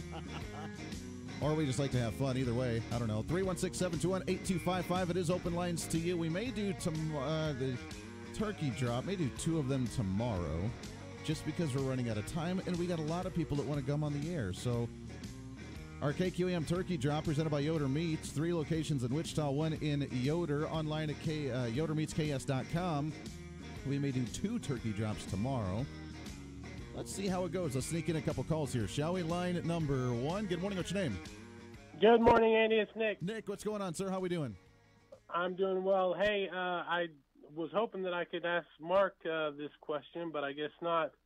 But it's just my opinion that by not fighting for the principle of cannabis freedom, we're actually furthering that process of going down the road of the government taking over everything. And Kansas has planted the seed of that red flag type stuff with the Crisis Intervention Act. And I would implore your listeners to look that up and check all the information and details about it. But, you know, when we talk about less government and more freedom, you know, if you had to choose, Andy Hoosier, between taking cannabis off the Controlled Substances Act versus putting whiskey and video games and other things on the Controlled Substances Act, I would hope that you would choose the latter. But anyway, I know, and plus, if people with anxiety and depression were put on that list as well, imagine how many gun confiscations there would be there. But I know you got other callers, and I'll let you get on with it. But well, I will say I would agree that, yes, if there was the option between this, I would definitely take cannabis off the controlled substance list there. The problem that I have right now, and I agree with you, and I would be siding with you on this sense as well, is that I have a really hard time, and this is the way the politicians like to abuse it and like to take advantage of the system in one way or another, especially when it comes to cannabis, is that in many states right now, because it's on the controlled substance and statewide laws as well in many cases, that if you get that green card for the marijuana, you're not allowed to get your concealed carry permit or get a hunting license or use your firearms in any way, shape, or form. And that, to me, is making you choose between one or another. And right now, with a lot of the younger generation that would choose and prefer to go down the cannabis road if they had that choice between owning a firearm or getting cannabis, they would choose the cannabis, and we're losing our Second Amendment rights in that sense as well because they've made a choice and tried to play us as pawns. Well, I mean, that's in each individual millennial. I can't put them all in a group and go down that identity politics route, but it should come down to the point that where we shouldn't have to decide between 2 freedoms per se, if it's up to the statewide level to decide on if they want to legalize it or not. But I mean, if we see it as a liberty and as a right sort of thing, we shouldn't have to choose between the 2. I can't stand the hypocritical nature of the fact that it's okay for gun owners to imbibe in whiskey or beer or wine or opioids or any of these substances, but if you are a user of or addicted to an illegal substance, then you cannot have a firearm. And I have a serious problem. And until we fight that, we're going to continue to see them chip away at our rights day by day and hour by hour. So I hope, we can get on the same page about that. There you go. Nick, I appreciate the call. Always love the conversation very much. 316-721-8255. Back to it here. Line number 2. Good morning. What's your name? It's Wallace. Wallace, good morning, sir. Hey, so a couple things real quick on these gun issues. One, if you don't have an ID and we say you shouldn't vote without an ID, and that's an infringement on your voting rights. An ID about what? Well, it would be an infringement on your Second Amendment right too. I mean, you can't buy a gun without an ID, right? Well, that's true. That is true. So if you can infringe on people's gun rights, you should be able to, quote, infringe on voting rights. Number 2, Indiana passed a law, as I recall, a couple of years ago, that gave you protections if police come crashing through your door, like they go to the wrong address to do a warrant, and you fire back at them and shoot, wound, or kill. You're protected because they shouldn't have been in there in the first place. And then the other thing on these forfeiture laws, if someone like an ex-wife were to say he's got a gun and they come in and do this, sure, and nothing is wrong, that she was just being malicious in a custody case, what's her punishment? Well, right now, I don't know of any, but that is a really good point. I think that they should look into that if they do try and again, we have to go step by step here. Number one, we have to have the process to say, instead of just going and confiscating the gun, and then you try and go and repeal that and get your guns back, that you should be taken to court for an analysis before they confiscate your firearms. And yes, I agree with you. Then number two is that if you do come back and they say, oh, it's just an argument, they shouldn't be taking away your firearm, then they can come back and try and go after the other individual for slander or for some type of attack on them by trying to take away those firearms, because that's a slippery slope to go down. And I don't know why they can't take that person, have them sign an affidavit, go before a judge before they come after you. That's a good question. Get them on record. Get them on record. Wallace, appreciate the call very much. Great points. And I made the pun. I guess we didn't hear it. The ID about what? Good old rednecks. Instead of an idea, right over the head. This is your show. It's time to speak up, speak out, speak loud, speak proud, speak the truth, and always speak some reason. This is The Voice Reason. We didn't get to all the phone calls. That's all right. We'll do it again tomorrow. We'll do 2 turkey drops tomorrow. Stay tuned in for that right here on The Voice Reason. Have a warm and safe Tuesday. Celebrate the season with great deals on the world's best-selling off-road lineup during the Polaris Holiday Sales Event. Get low financing and rebates up to $2,000 on hardworking Rangers, unstoppable sportsmen, versatile Generals, and high-performance racers. See Wichita Tractor today or go online to wichitatractor.com. Offers valid in U.S. through 12/31 of 18, subject to credit approval. Rebates and financing vary by model, ANG, or see dealer for details. Always wear a helmet and never drink and ride. The following alert is from the AARP Fraud Watch Network. Attention listeners, have you received your new Medicare card yet? Medicare is sending out new and safer cards that no longer have your Social Security number on them. But beware of callers claiming to be from Medicare who say you need to pay for your card. You need to verify your Social Security number, or you have a balance on your old card and they need your banking information to transfer it to you. These are all scams. All you need to do is wait for your free card to come in the mail. To learn how to protect yourself from frauds and scams, visit aarp.org/fraudwatchnetwork. Broadcasting from the Rusty Eck Ford Studios. Rusty Eck Ford, the price you need and the service you deserve. This is the Big Talker, 102.5 FM and 1480 AM, KQAM, Wichita proud. It's time for your latest news from the KQAM News Center. Brought to you by Augusta Flight Center, with the largest and most diverse fleet of rental aircraft in central Kansas. Learn more at iflyaugusta.com.